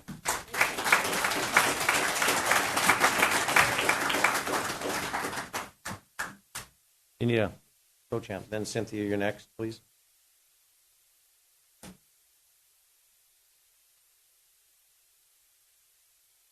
Good evening, Mayor, Council, City residents. I can't begin to tell you how important it is for residents to come to these meetings. I've been coming to City Council meetings almost 4 years. I think I've missed 12 meetings in 4 years. It's issues like this that, don't just affect a certain part of the city. It affects everyone, even renters, not just homeowners or mobile homeowners. And I think this council needs to really consider, you see the outpour of people attending this meeting, the number of letters, the number of phone calls, the people that have come to, this is an enormously important issue. And I want to thank my district rep, Mr. Crosby, who did vote against this, as did I, as did Mr. Rick Bowen. He and I were on the ad hoc water sewer committee, and we voted for the lowest amount of increase to be implemented, because with a 50% increase, you are rewarding poor behavior, financial mismanagement, and you want to raise the rates near the highest point. It's like saying it's okay that what happened, and it's not okay. And I think if people just kind of take a step back, we can still achieve those same numbers. It would just take a longer period of time to get there. And I think the ideas that Mr. Bocock have are worth listening to, maybe examining them more. Maybe he can sit down with the new director, Mr. Wu, and share those ideas with him, and we can come to a much more reasonable solution to this severe problem. As the previous person said, Pam, this city, we're only 32,000 people. Our budget is larger than some cities that have nearly 70,000 people. At what point do we start examining, we can't afford the fire department, we can't afford the police department? I mean, we don't even have a contract with the police department. So, we need to start looking at other areas that, water is not something we can just say, oh, we're going to put off. It has to be a priority. And this 50%, right off the bat, that doesn't count the 13% that we're going to get hit with from Southern California Edison that we all got the postcards for. What about the gas? Because Newsom's closing the refineries, we're going to have $8, $10 gas in the next 18 months. These people's budgets are just going to get blown out of the water. And Cash, I look at you because you're all about veterans and servicemen. They're definitely on fixed incomes. What's going to happen to them? How many more are going to become homeless? We really need to seriously sit down and re-examine these numbers. I ask that you please do that. And as a ad hoc sewer member, I would think that you would respect my request. Thank you very kindly. Thank you, Ms. Pochon. Ms. Gabaldon. William McKenna, you're up next. Thank you, everybody. Cynthia Gabaldon, Amherst. So first of all, I want to reach out and thank all the many residents who stepped up and helped. It has really been amazing. We've met so many new people. It's also been very sad that we had to use our own time, our own money. I printed 600 letters myself. I know a couple other people in town printed another 600. It's really sad that the residents had to do your guys' job, actually. We spent a lot of time and money getting the word out. A couple little notes for everybody. Labor is 70% of the cost. Upland right now, they're getting pounded. I think it's tomorrow night, so their city council. Their rate increase, they're probably all going to get kicked out. They're starting to work on doing a couple of recalls over there on their city council. Key questions I got from talking to probably 1,000 people. Why don't we get to vote for this? That's a little nuance of Prop 218 that a lot of people don't know, is that water districts in California really did try to push, and they got their little loophole, to make sure it ran like this. For other Prop 218 kind of votes, we get a ballot. It is one per home, but we would get a ballot. They would be doing the work to convince us, versus this way around where now we're doing the work to fight for ourselves. Think about that going forward and on whoever you vote for in the future, up and down the state, because it should not be like that for rate voters. I got that question. Doesn't the city understand we don't get raises? I'm self-employed. I haven't gotten a raise in about 5, 6, 7 years now, especially during COVID. I don't know anybody in private industry that got raises during COVID. And when I found that happened here, it's one of the only cities in Southern California, and I do work for a lot of cities that most of them took pay cuts, to be very honest with you. The other question, why don't I know about this? And we made copies of the flyer that went around, and people went back and they went through their mail, because some people don't go through their mail all the time. A lot of people said that they've never seen the flyers. Lastly, when is the city going to start cutting costs? That is coming up a lot.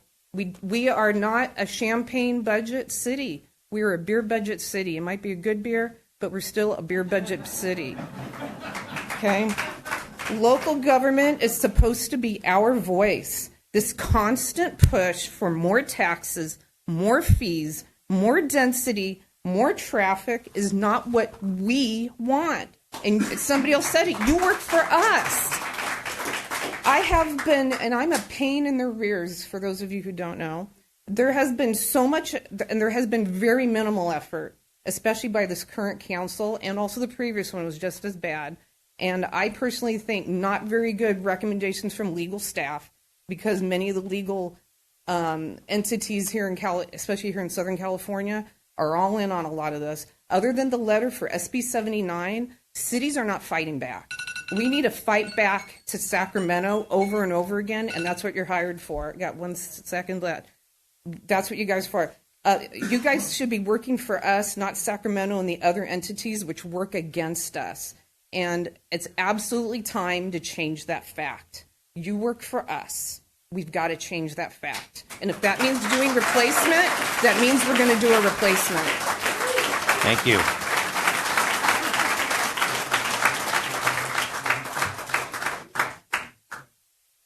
Mr. McKenna. Good. Hopefully I'm the last person to talk. So We have the floor. Anybody okay, wants to Mr. talk? Mayor and Wendy, thank you for handling a situation I had a few years ago. If you could just, there you go. All right. So first off, I want to just say I oppose this drastic rate increase. I think we can do a rate increase over time since we haven't done it over time. So if you were to do a 10% or a 20% when you look at this thing, that's what you should be doing. You're causing a lot of mental health out here with this extreme 50 to 75 to 100% rate increase. What happens when people don't pay their bill? Are you going to kick them out of their houses? Are you going to cut the water off? There's other issues we have to look at. And one of the things is I'm looking at people in this. I've never seen this room this full. I've been here a couple of times. I was here once, was the only person. And basically the council came to me and what was I doing here? And I just wanted to see what government's like. So basically when I see this, and like I said, I called Wendy on a thing that happened years ago, and she handled it within the day, and she called me right back. So that's what government's supposed to do. I got this flyer in the mail a few months ago. I looked it over. It's a horrible flyer, whoever you guys hired. Basically, it was bad because the calculator, I had to do my own homework today, and I looked at my bill is going to double definitely by 2030 of water. And I have 5 people in my house. I can't imagine what 2 people or the houses up on the hill are going to have 10 people in their houses. So that's something we all should be looking at per capita, who's in the house, how much water is being used, and doing it that way. We have to look at that because that has to be the option for all of us here. I know you have to vote on it today. I guess one option or the other is what I was reading in that flyer that came out. But am I wrong in saying that? Okay. But maybe you table it, take our opinions, look at what's going on, and have the, because I just found out about it, like I said, when the flyer came in the mail, read it. I called today and spoke to somebody in the office over here, and they told me it's probably going to pass tonight. That's what I got. So I'm hoping I'm wrong, but I know it has to go. We need to do it, but do it increment. You know, I lived in West Covina before, went to the council and spoke to them about it because they tried to do a daycare thing from $50 a week to $120. I hate to say people got voted out of the council, and I don't want to see you guys go because I think you guys do a hell of a job most of the time. So I'm just going to tell you that. Okay? Thank you for your time. Thank you. Anybody else wish to speak on this item? Mr. Gavaldon. Lily, you're next. You're next, and then we'll... Good evening, Joe Gavaldon.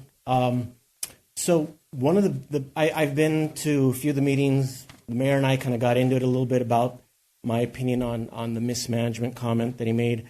And this is not really anything about anybody personal, but it's all personal because we all live in the same city. We see each other in the grocery store, at the events that we talk about. And my position is I don't agree with the rate increase that's being proposed. I already said I agree that there is a necessity for a rate increase, but the drastic nature of this one is unacceptable. And everybody in this room, I think, feels that way. And I think that's basically the sentiment you've heard tonight. The one thing that I also heard tonight that I haven't heard in a different light is that I think you, Mr. Mayor, said that this was CEQA exempt, and that is correct. that basically said there's no environmental impact requirement to go through to make sure there's not other issues. Well, what I have not heard is what is the economic impact to the community when they have to spend 100% more on their water rate over the course of the year on the businesses in the community. We've already talked about that the retired community is on fixed incomes.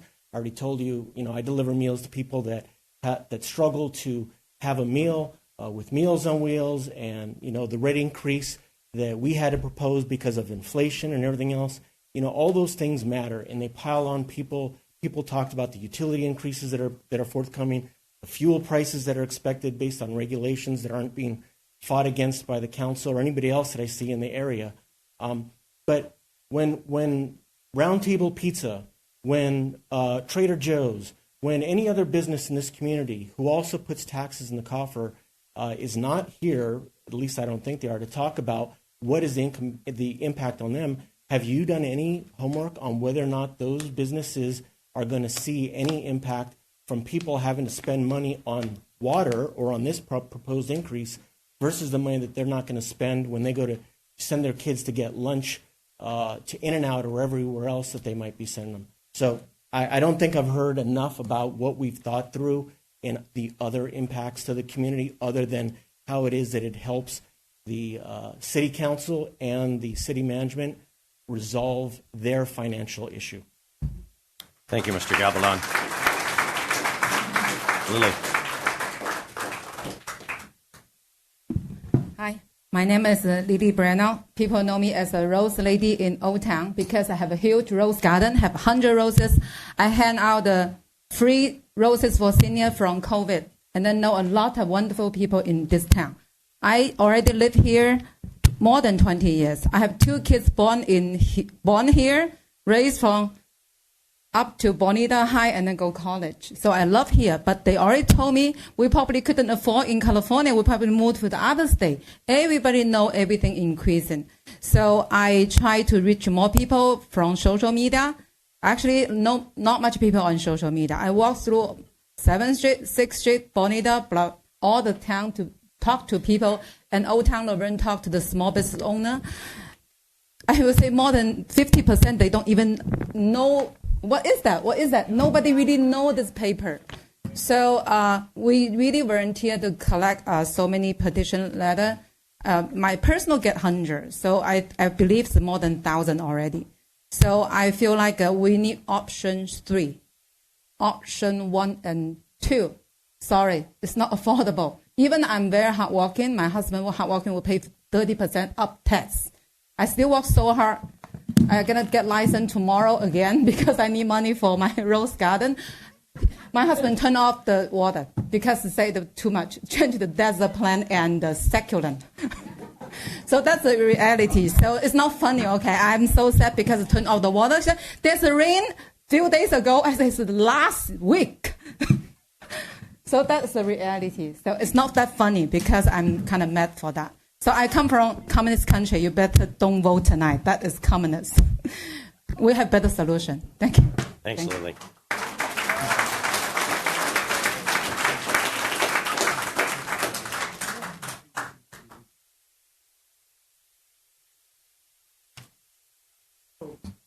Ladies and gentlemen, thank you for your time. I did not come prepared here tonight.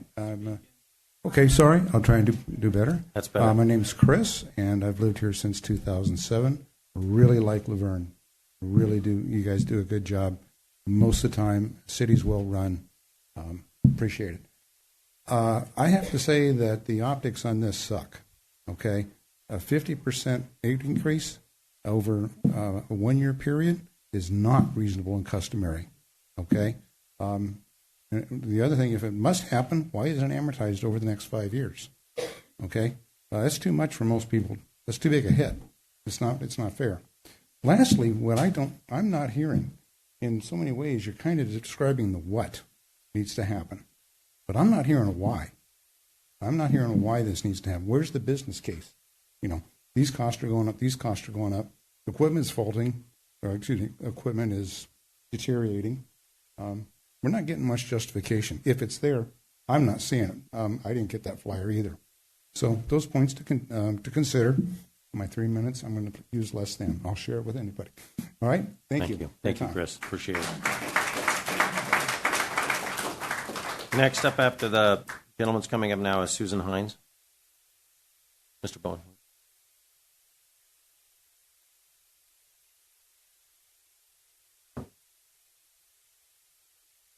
Good evening, Council. Good evening. My name is Terry Prentice, and I read the study, went through it all, put it in a spreadsheet, looked at it, and what I found that what was missing, and I mean hugely missing, was reasonableness. When you look at between the 10 years before 2020, the inflation rate in the United States averaged 1.8% per year. Next 4 years, it went up 25-30% during those 4 years. I just got a notice from Social Security the other day that I'm going to get an increase of 2.8%. And I look at this, and I looked at this, and I thought, okay, my current meter charge is $36.40 a month. In 3.5 years, it's going to go up to $84.41 a month. But that's not all. Then there's a new charge that's going to go on there for the fire increase. And I don't know if it goes to the fire department, but it's of $21.21 a month. That over 3.5 years is a 190% increase just in the meter charge. That's not reasonable. If you look at water usage is $3.92 for 1,000 gallons. It's going up in 3.5 years to $9.87, which is over 200% increase. Added together, those two, the usage and the meter charges, in the 3.5 years, comes up to 440% increase. 4 years, that's over 100% a year, average. And then you're looking at the wastewater of 15% a year, but yet in the same report they estimate that inflation rate they're going to peg at 3%. So how is this reasonable? Money, this is going to cost people a lot of money. A lot of people here, Social Security, pensions, and that, they get a cost of living rate. Probably not going to be much over 3%. And you're looking at 100, 200%, when over those 3 years, they're going to get 9 or 10%, and they're going to end up paying 200 or 300 or 400% more for just water. And I understand the need. I don't want our infrastructure to deteriorate and have problems with it, like the city of Los Angeles is banding streets, their water mains every week, 2 or 3 a week, putting off the problem that they haven't solved in 100 years and won't.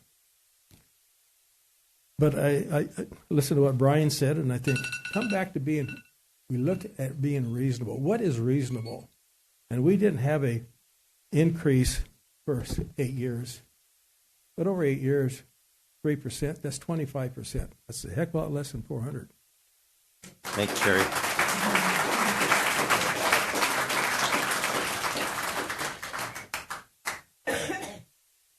Good evening. My name's Susan Hines. I've heard a lot of good information here tonight, and I hope each and every one of you has heard everyone very carefully. I don't understand how any of us can pay for this. And it feels to me like that the fact that you're even proposing this, it feels like a slap in the face and a kick in the pants at the same time, repeatedly. I've lived in this town for 60 years. Both addresses are within a mile of each other. I pay the surcharge for being in a high fire area. That's great. I invite fire people to my home.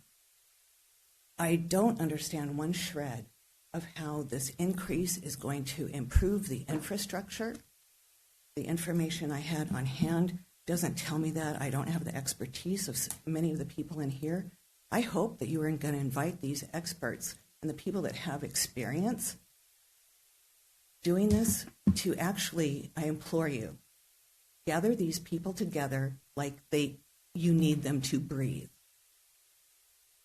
Because if we just do the same thing repeatedly and expect different results, are you kidding me? That is frickin' insane. And it's our money and our mental health or lack of it that's at stake. I'm all for paying for stuff, but I don't feel like being ripped off blatantly or feel like we have to have a rate increase because some other town does. That is so frickin' insulting. And whoever stood up here and said that was a great plan earlier, the lady, I don't remember her name, I don't know, that was right behind me. I really didn't appreciate that much. You could just keep Sorry, it to us, please. I'm trying to let you know I don't appreciate what she said very much because it didn't make a lot of sense. We got that. Thank you. Thank you. Understood. And how water is collected and saved. Sorry. You're on the mic. Oh, another thing about the way water is collected and saved relative to infrastructure. I cannot figure out why Live Oak Dam doesn't seem to be able to hold on to water. The best explanation I was given, and only before I was asked to leave, was because water attracts mosquitoes. And then that was I said, why don't we get some mosquito fish? We can't because they're not native. That was the answer I got before I was asked to leave. So it's completely insane. So our whole area where we live is changing from riparian to, the plants, the birds, flora and fauna, gone. And we don't save water where somebody might be able to go get a drop out of that dam for fires, that was a quarter of a mile from the house. We're all going, I'm out there with my frickin' kitchen fire extinguisher. Susan, thank you. Thank you. Thank you very much.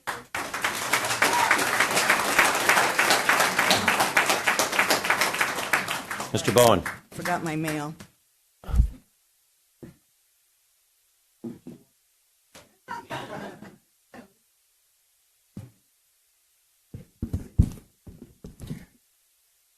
Good evening, Council. My name is Rick Bowen. I moved here in 1983. Been here 42 years. Have had 3 houses. And I was on the committee.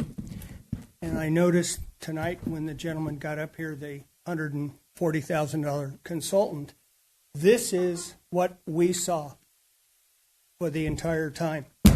And we get up and see a guy say, tonight, 5 minutes into the presentation, oh, we've made all these changes. Number one, that's BS. So let me get to my prepared. Tonight, the City Council will vote on how often the residents of Laverne will be charged for water and sewer rates. As many have said, the proposed increase create a huge burden on most of our residents. No one disputes the rates need to go up. That was kind of a given. It's the way it's being proposed. Using the mayor's own words, sorry, Mr. Mayor, based on past mismanagement. That's not our fault. As many people have said here, that's your responsibility. Number one, all the council members have been here for years now. How far do we go back? 5 years, 10 years, 15 years? Whose fault is it? We're not elected officials. Saying the past mismanagement just flat doesn't cut it. You are the elected officials, and the city manager reports to you. And all of you report to us, the residents. What is there in this proposal that changes any type of oversight? Was one of my main contentions and still is. You say you were misled. What if the new city management misleads you? How will you know? You apparently haven't known for 5 years. Many of the new people that are leading our management team don't live here. They want to pass this. They want to say, oh, look what a great job I did. Look how much money I brought in. And they go home. They don't live here. They don't pay our bills. They won't see that money. But they sure as hell want to take it out of these people's hands. And by the way, while I'm standing here, look in your wallet. See if you have an extra $50 a month that you Mr. Bowen. can freely give. Thank you. Oh, don't give me that. You've allowed that a lot of times, Mr. Mayor. Don't listen. Pardon me? Fine. Go ahead. So what is the guarantee that that won't happen any longer? Okay, I hear you. What is there in this proposal that the previous capital improvements that were budgeted but were not done will be spent on in the future? There's nothing in it. It's just give me money and trust me. I would say this room doesn't trust you anymore. This proposal is, did you turn off the mic?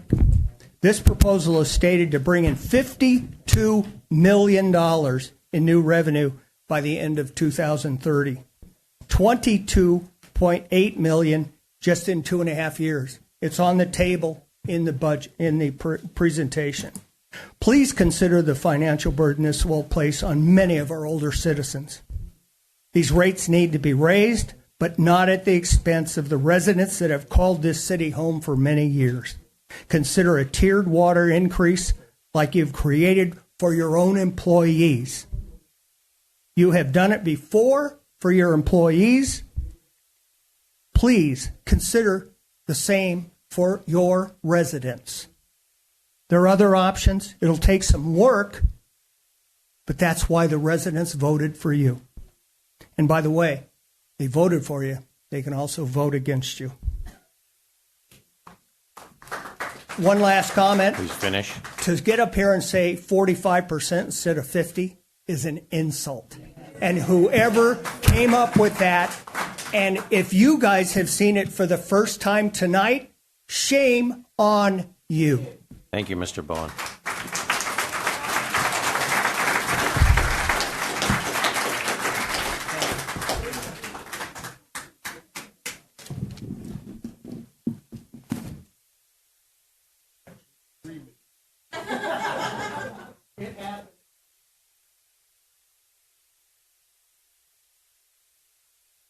Hi, my name is Becky.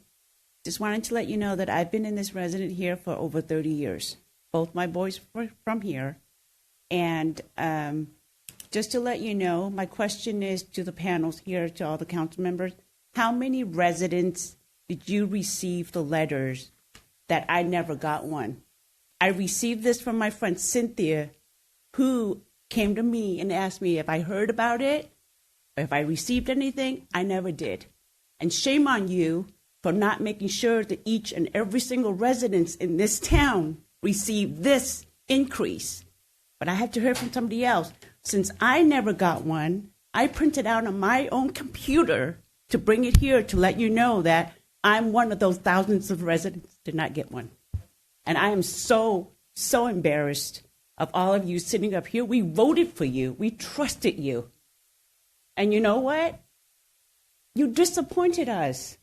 You're sitting up here thinking that nothing is important. This increase is good? No, it's not. I don't know how many of you are actually paying out of your pockets a water bill. What doesn't matter whether you do or not, with your own money or is it our money? That's all we wanted to know. But if we didn't turn this in, there's no accountability for us. If I didn't pay my water bill, it is accountability because you will shut my water off because I'm late. So how is that fair if we're not getting this, but yet if everybody in here didn't pay the bill, you're going to cut the water off? And you know what? Let's get the increase. 2026 January, when we get that increase, have everybody in the city bring the bill and drop it off on your counter and see what happens. Are you going to do? You're going to shut off the water for the whole entire city? No, this is outrageous. So please, you need to consider us. We're the people. We're the reason why you guys are up here. If it weren't for us, you wouldn't be sitting here. You would be sitting back here with us, not against us. Thank you. Thank you.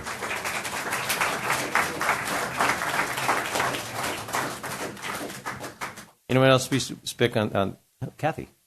Hello.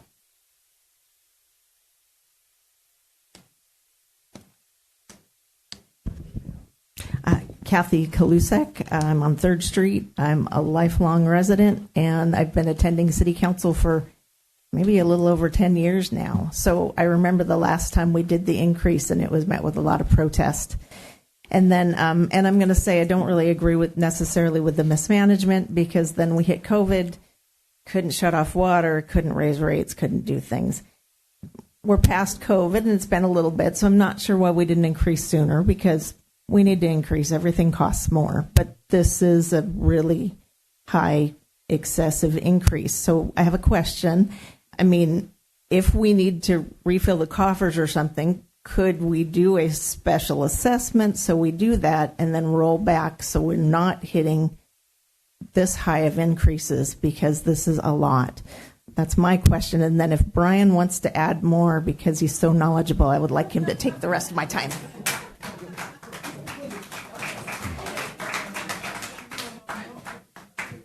Because I got Kathy's little bit of time, just to give you one example, look at Upland on your list. Mike.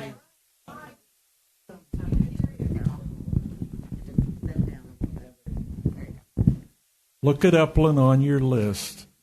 They're about halfway up that list of cities and or water agencies, and you look at their number on the fixed income. On the fixed income, they're twice as high as we are. The reason is they're covering what they're supposed to. To be honest with you, I was one in the area many, many, many years ago, back in the early 60s, that started putting fixed income on the books. The reason is because of all the conservation that goes on. If nobody in this town, nobody used a drop of water, the idea of the fixed income is to cover the cost of the employee, benefits, standby fees from the gas company, Edison. All of those things are included in a fixed fee. And if you have it as a fixed fee, that's what our adjustment was. And when you look at ours right now, Mr. Mayor, ours is in line. It was in line 7 years ago. It's not in line now. I agree with you that we need the increase. What I'm saying is, if you take the fixed increase and leave the consumption fee alone, Upland is the example that I'm using. Upland has 3 tiers. I live in Zone 3. Upland, their highest rate is $2 less than I'm paying per 1,000 gallons of water.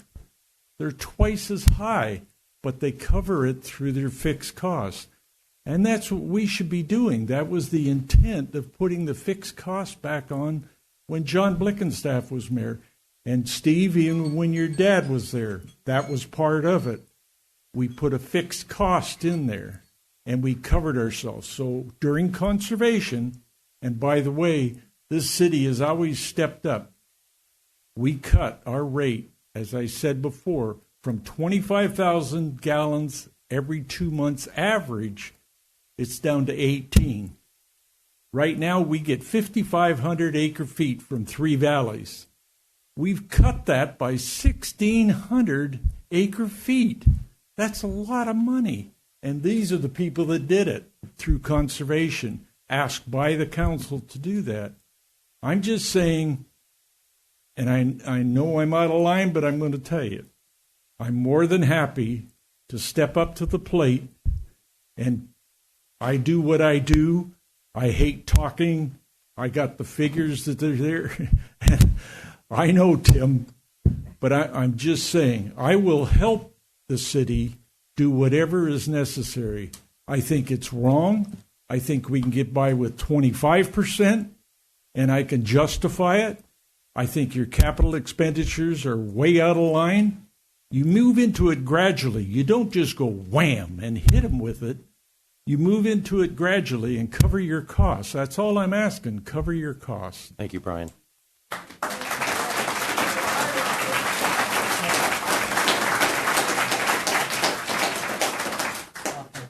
Gotcha.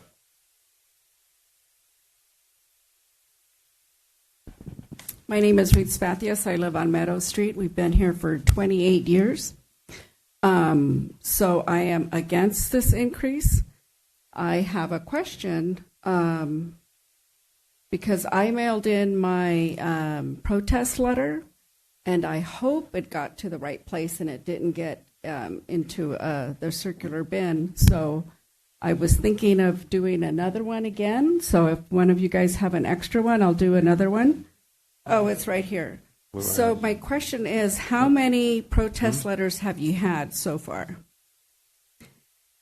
We would like to know, because I think you needed a certain amount. We'll have to wait. They get counted at the end of our discussion. Okay, so they get counted. Yes. So, I mean, I think it's really nice that you open it up to discussion. People can come, give your opinion. But I think what has happened in the past, when there's decisions made by this city council, maybe a few other members, that when we are against something, we don't get heard. Because behind my home, there was affordable housing, and the affordable housing got put up from 29 houses. It went up to 40 houses, you know. And there was a lot of protests, and a lot of people were here at the time. So I do hope that you guys consider what you guys are hearing tonight. And it sounds like the majority of the people here, along with the protest letters, is we are against it. The other option that we have is I will rip out my beautiful green yard, and I'll put an ugly rock yard. And what is that going to do to the status of the city? You know, I love my city. I love living here, but I'm not going to pay double my my water bill. So 45-50%, the numbers added up. You know, it's over to 120, 200, who knows what it is. You know, I'm on salary. I work Monday through Friday. I'm not retired yet. I'm looking forward to it in a couple years. But my increase was only 2.5%. So that 2.5 isn't even going to cut the water bill. So come January, if you guys do not, and I hope you guys are behind us, if, you know, we showed up here tonight, I hope you guys are behind all these people that protested this and said your opinion. If you guys don't honor our request, come January when we get that bill, nobody should pay the bill. Nobody should pay it. No money's going to come in. You turn off the water, I'll just get in my RV and I'll go camping for a month. How's that? You know? Thank you.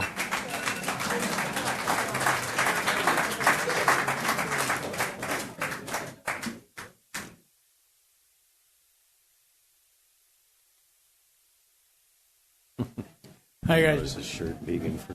I'm Doug Shortreed. We've been living here for 23 years. We moved to this city for the school and the curriculum the school gives. Can you, as a group here, see your city crying and worrying? That's a question to you. Can you see them? We're not in a panic mode. We're in a worry mode. I'm on a set income. That's it. That's all I get. I don't get a yearly cost of up each year. But my bigger question is these papers that we're filling out and we're handing in, I didn't find out about this till 2 weeks ago. So did I get one at the house? I'm going to say no. I found out from a neighbor. I went and printed out 100 sheets and walked my neighborhood of 100 houses to help get this signature done. My question to you is, and you need to step up and give this city an answer. You need to count these pages, and I don't know how you're going to do it, but the city needs to know what that count is. You need to be accountable for that. I don't know how you're going to do it, but if I don't get a letter knowing that this is happening. You're going to have this count. You're going to go, let's do it on Facebook. I'm not on Facebook. I'm not on no social media. Don't do it that way. You got to be diligent for the people of this community. It's a great city. We're just worried that how am I going to afford a $20 shower? And I got 5 people maybe living in my house. Maybe people have 6 people. That's $100 a day for showers. I'm estimating it way up. Takes 2 point something gallons a shower. So my question, per minute. My question is just be viable for that number that you're counting. I don't know how you're going to do it, but every single resident in this city needs to know what that number is. Thank you. Anybody else wish to speak on this item? Please.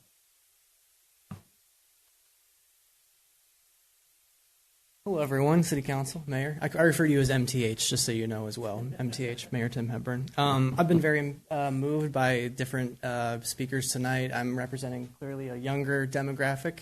I bought my house in 2020. I'm a first-time homeowner. Laverne is where my wife and I looked. We looked for about 24 months before we ended up here. She's from Rancho Cucamonga, born and raised. She teaches in San Dimas in the Bonita District.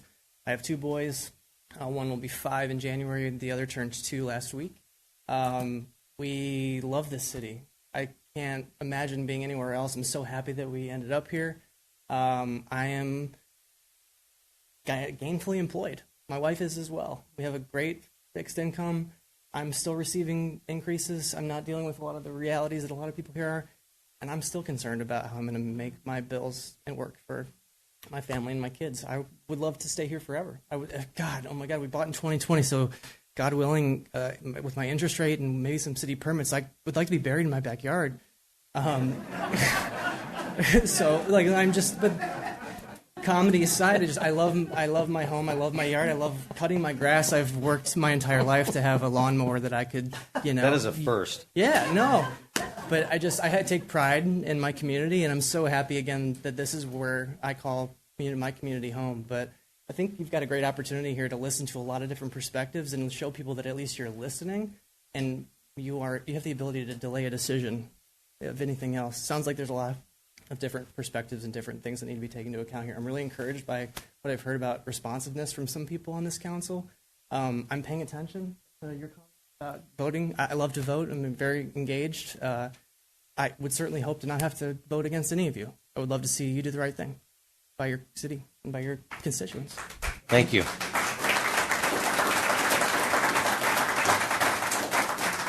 Anyone else wish to speak on this item? When we're done. Yes, when I close public comment, we have comments from council, then we'll do the count. We're going to go ahead and close the public comment, and we're going to bring it up to the dais. Mr. Crosby.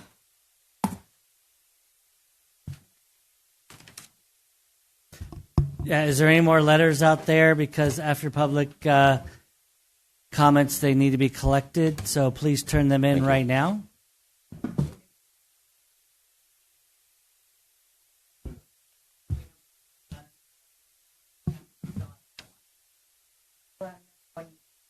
Vote both. They will count them. If they receive the city, we'll be counting those.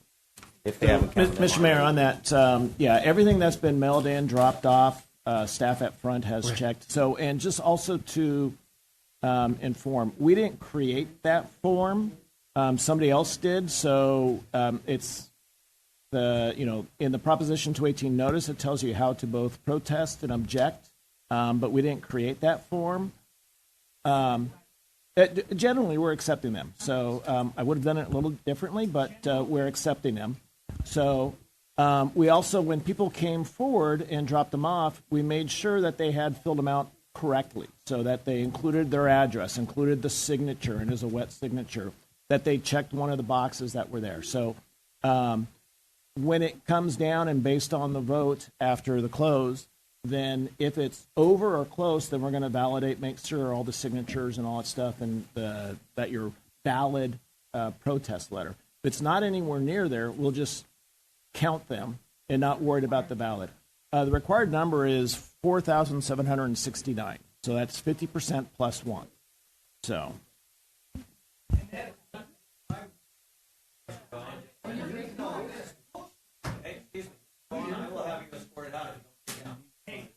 You've had your chance. You had your time at the podium. Please, we're doing it. We're doing now our council and the city managers. Mr. Bowen, please. Yeah. If you could please sit down. You have it, Mr. Bowen. Sit down, please. You had your time. Let the city manager talk. Let us count, and if there's a discussion about the actual number or anything like that, that's based on the meter numbers, and then half of that plus one, then it could be a debate. But again, if the amount of protest letters submitted doesn't even reach that amount, then it's not a debate. But let's get there. So.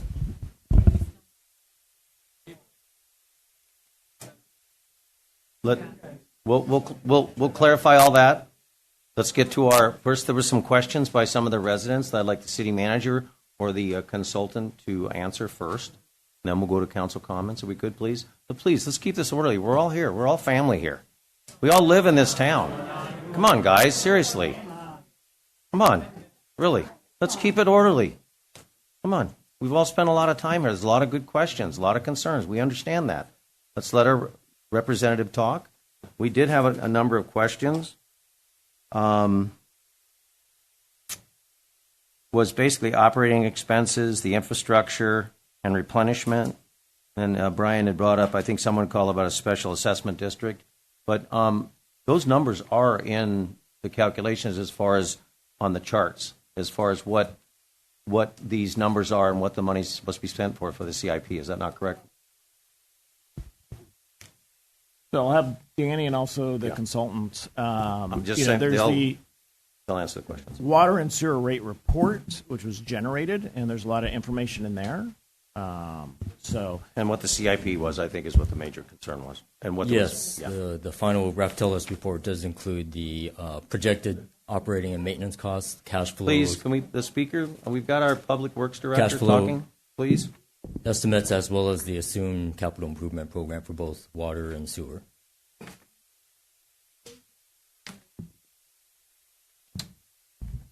$181. Oh, this is page 181 right here. You're right there.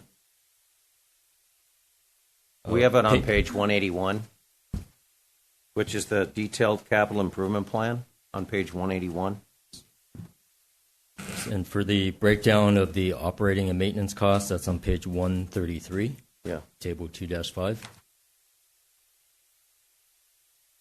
This was posted? Yes. This was posted, Mr. Manager, City Manager? Yeah. So this is part of the agenda report. It's also, if you go to the City of Laverne, ca.gov/rate study, all the information from the rate study process is on that website. There's the community engagement.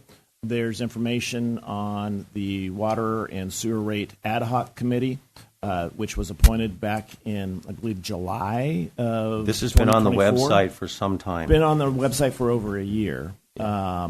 And again, what I've heard and what I would like to ask people, they could email me at kdomer@laverneca.gov, is we do struggle with getting information out to you and hearing back from you. So, we have social media. We submitted, there were several different mailed, not just the Prop 218 notice, but several items mailed. In the rec guide, there's been information. So, again, what I would ask, if you go to, again, laverneca.gov/notify, there's a way you can put in an email address that will help us, again, advise you of when there's meetings, the city manager newsletter where this information's been in.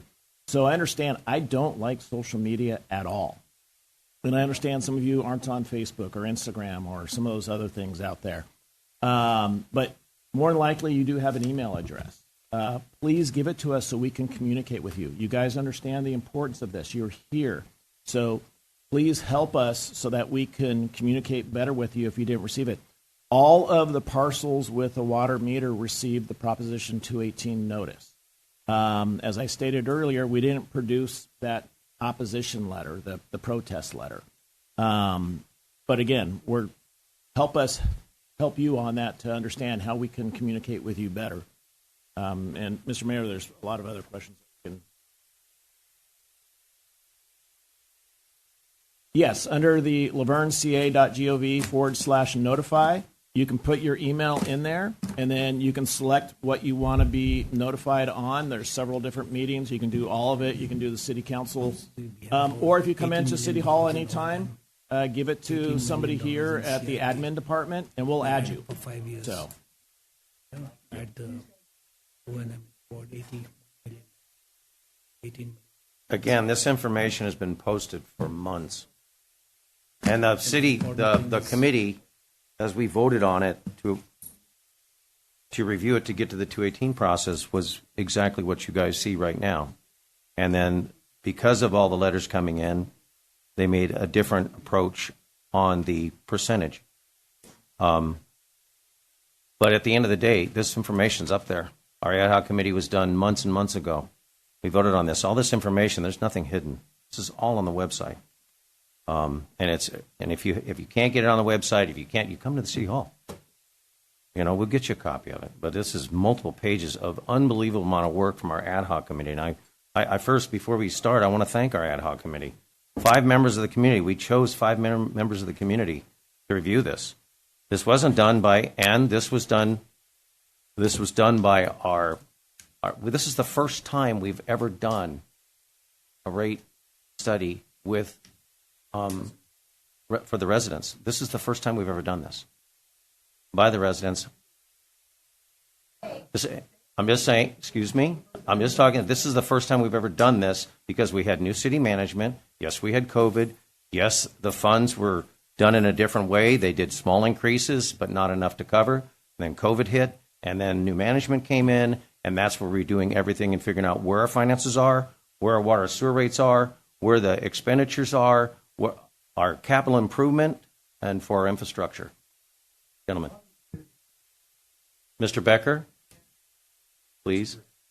No, just one other question. Please. One of the questions that came up, Mr. Domer, was, does this money go anywhere else but water? Does it go back in the general fund? Does it go away where they can spend money in something else, be taken away from this? So generally, no. But let me.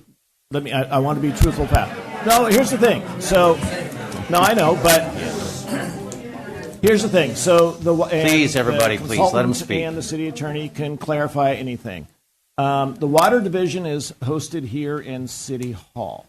And so they're using legal services, administrative services, and everything else like that. So there is an overhead cost that is applied to the water fund that is to cover those costs. So that's why I say generally no. But the funds raised by an enterprise fund, the water fund, cannot go to cover general fund costs. So that is illegal. So we can't just say, hey, the general fund is short. The water fund has, $2 million. Let's borrow $500,000, or let's just take $500,000 for something. We cannot do that.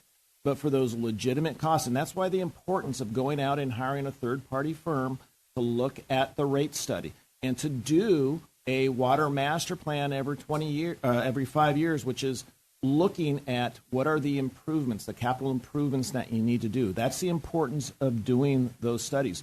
This city has not done a true water rate study ever in its history. Yes, there was a cost allocation study done sometime, I think it was 2017, that set up those 2018 costs. But that's not a true water rate study. So, yes, we are looking at it. Since I've been here almost 3 years, the city council in that first budget said, we need to look at our water fund. And then we started looking, we did the RFP process, and now we're at the end of it. Yes, it took probably 6 to 9 months too long, but we are here now. So, and we're going to be going forward on a water rate study every 3 to 5 years to make sure that we are always, up on what the water system needs. But no, you cannot use water fund. You can't generate funding from an enterprise system and then just use it for the general fund. No. Could we subsidize the water fund? Sure, but you haven't clearly been to our financial study sessions and to our budget. The general fund is in no good shape to provide money else to another fund. So could we, but it would be a loan. So, but the general fund does not have a surplus in which to provide or to subsidize the water department. So,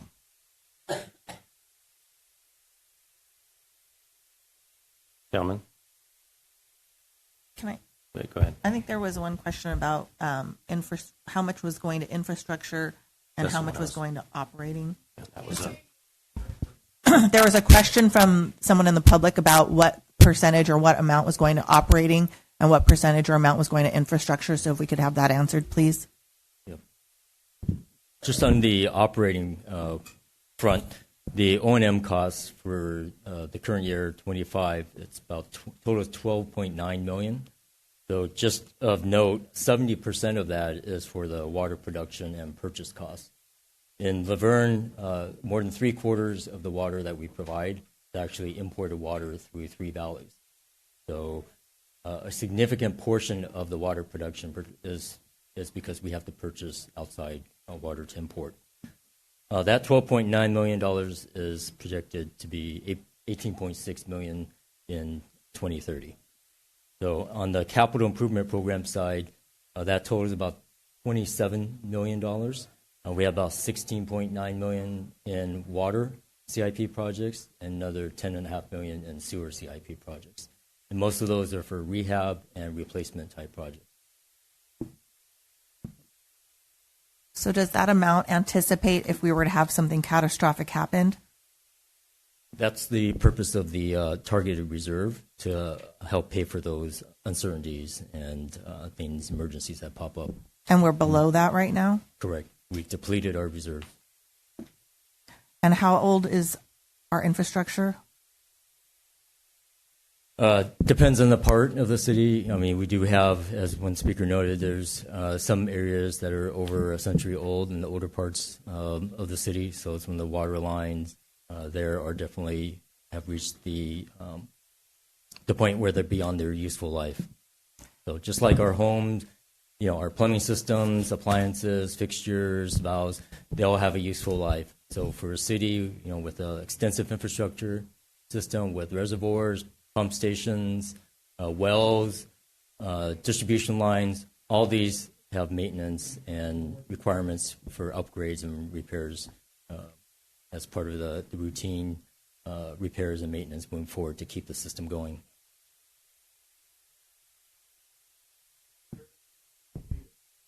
Wait a minute.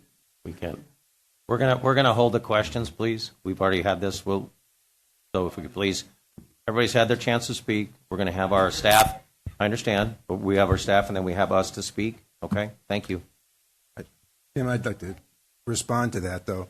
As far as maintenance is concerned, we will never be finished.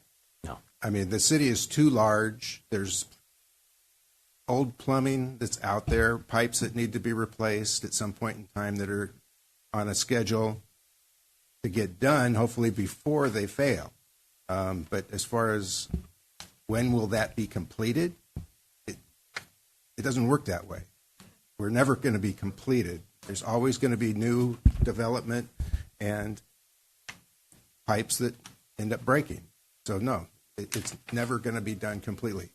Our sewer system the same way. We have maintenance that goes through routinely and jets out the sewer system so clogs don't occur. And at times clogs do occur and sewers back up, and that's not a fun time for the city or the employees that are fixing the pipes. But it's constant. It's like our own homes. If you've ever worked on your own plumbing, you know that as soon as you replace a faucet, all the pipes or connecting hoses seem to fail at the same time because they're getting moved around and wiggled. We need to have what seems like excess in reserves. If there is an earthquake that happens within the city, that could be catastrophic to our systems. So this is not an endeavor that doesn't take money. We have to have cash to be able to take care of that. Plus, we must remind us that we have 24% of our own water. That means our own wells, our own pumping facilities, our own chemical where we treat our water. So it's huge. And then the other 76% comes from Three Valleys, which is water that comes from elsewhere. And so those wells, which also help us on our fire situation, we have wells that have surplus in there, which we kept during the fires. But we have one right now that's on the CIP that's a $400,000 pipe that's over 100 years old, North Laverne, that's going to be, as Mr. Pocock had stated, pipe gets so old, you have to check it. This one needs to be sleeved with Kevlar, a Kevlar insert that's going to go how many feet, Mr. Wu? 1,500 feet. 1,500 feet. And so with that one, we have to have another pipe next to it temporarily to make sure we don't blow that pipe. And so basically, as Councilmember Johnson said, our infrastructure is old, but that's going to happen. We're going to constantly be replacing, just like your home. And unfortunately, we have not kept up with those costs, and that's why we've done a rate study, and that's why we're here where we are right now. Do we have any other questions that we can answer? There was a question about the Live Oak Reservoir. Oh, about the no, that it's about not providing water and why kept does it stay full full? or two, but the Live Oak Reservoirs, isn't that part of DWD? That's MWD. Yeah, it's not even ours. It's an MWD, and it's not a actual, from my understanding, a reservoir to store water like in storm drains. It's to bring it in and dump it out to bring whoever it in from the purchases state it. water project, and then getting it to their Weymouth plant. Yeah. I think the misconception that it's part of our Laverne water, which is not. It's not. Rick? And Mr. Mayor, if the city attorney can answer a couple questions about like the tiered structure and other things. Yeah, Mr. Mayor, just a couple of points. One is that there was a statement that we had to do an individualized parcel by parcel fee structure. We've done that by doing a fixed fee by meter size. That controls how much water flows. And then you pay a per 100,000 or 1,000 gallon water charge, which is directly proportional to what you actually use. That is how proportionality is measured for these types of services. We are not allowed to do tiered structures. We can do fixed and fixed structure or fixed fees for infrastructure and then commodity charges, which is what we do. But we cannot have higher charges for people who consume more. We can only charge them for what they consume. That has been ruled by the courts. We also cannot charge lower rates to people who are on fixed incomes. We are not allowed to charge regular, quote unquote, regular ratepayers to have lower rates for people who need lower rates. There are many programs that can be put into place to provide assistance to them, but we are not allowed to make the rest of the ratepayers pay for that.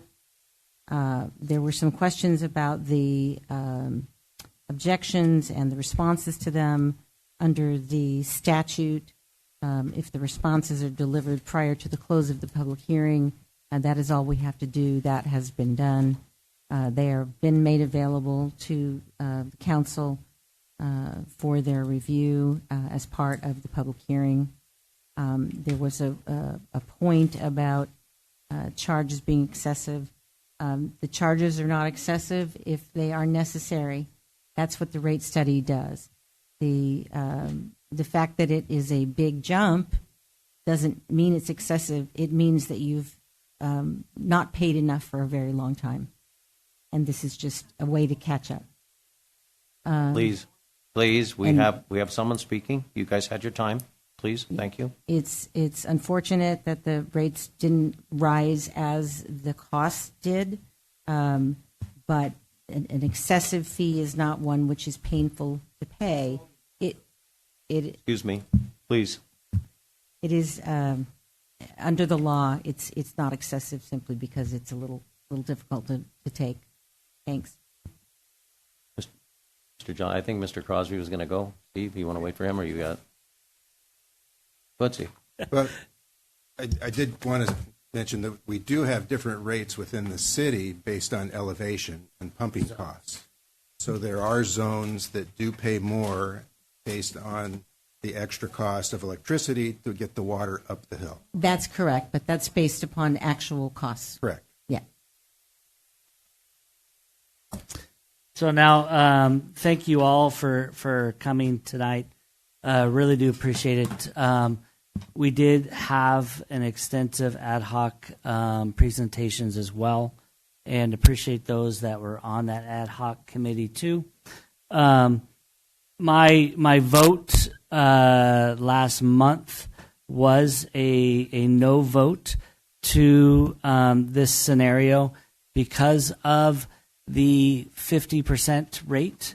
There was another scenario that was put on as well as part of the committee, which would bring it up 35%, and then the following term was 30%. Then it was 20%, 15, and 10. That would have been my yes vote on there, just because of the initial impact of the 50% on the rate.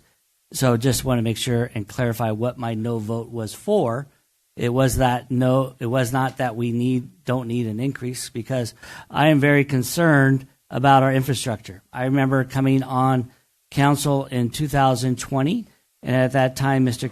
Kesey was our public works director, and he talked about this line that goes up from baseline all the way up the hill, and if that failed, then houses up there would not have water. And that is a very huge concern of mine. Also, what Mr. Johnson was just talking about, the sewer system, I live halfway down. I don't want that sewer system to break above me because it flows downhill. And I don't want that sewer system breaking towards me as well. And those things we take for granted. I know when I moved in my house, my house was built in 1979. I bought it in 2005. The first thing I had to do was replace my galvanized pipes because they were leaking. Before I even moved in, I knew I had to replace my galvanized pipes to copper pipes because we saw that's how it was built, and we weren't getting water, and it was dripping everywhere. When we did our home inspection, there were buckets under 4 different places, and they were dripping already. And so that was one thing going in. We don't see those things. They're not pretty things. When we do infrastructure repair, it's not something you want to spend money on painting your house or the garden beautification. It's the stuff that costs a lot to dig up to really do. So I do understand that we need an increase. One comment that was brought about tonight was mismanagement of funds. I don't believe it's mismanagement of funds. It was not increasing earlier.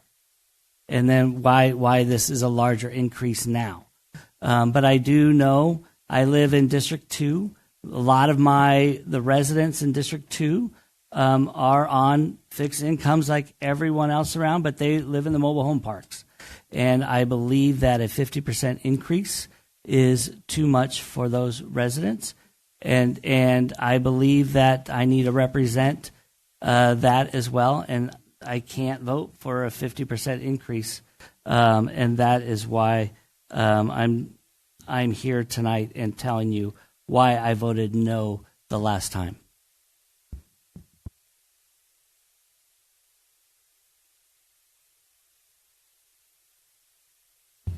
No, I don't know that the highest level of increase is what this council is going to recommend. That's not my first choice, but I know that we do need to catch up on putting the money back into reserves to take care of the system that we maintain, and that's a part of what we do. We have to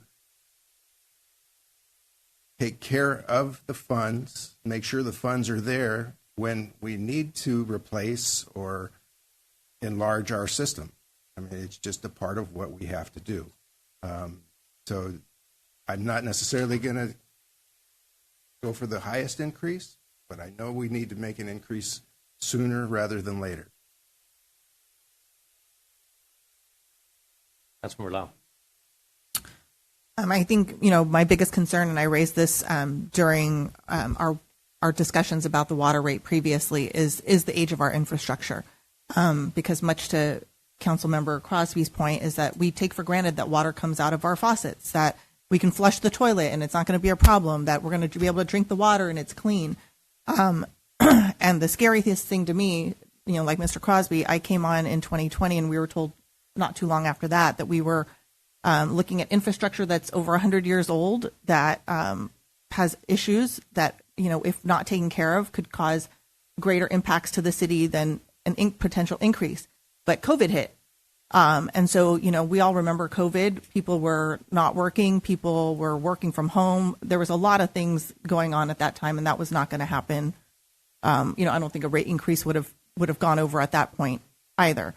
I hear what everybody is saying in terms of the 50% is jarring. Trust me, I'm not excited about having to pay more either. I don't think anyone is. I don't think that's anything that anyone wants. I think the concern is, what do we do on the flip side? So I think the increase is necessary. Whether or not it's that 50% or not, I think is a different story. I know that some people's perceptions about the 45% in the first isn't that much different than a 50%. But the concern still is going to be, if there is a major failure. I live in District 5, so I live below. My water is not getting pumped up to me. I have concerns about, if that failure happens, then it's going to be people in North Laverne who are not going to be able to see that water go up there too. And so while I represent one district, I do represent the city, and I have to be concerned about that. So I hear you.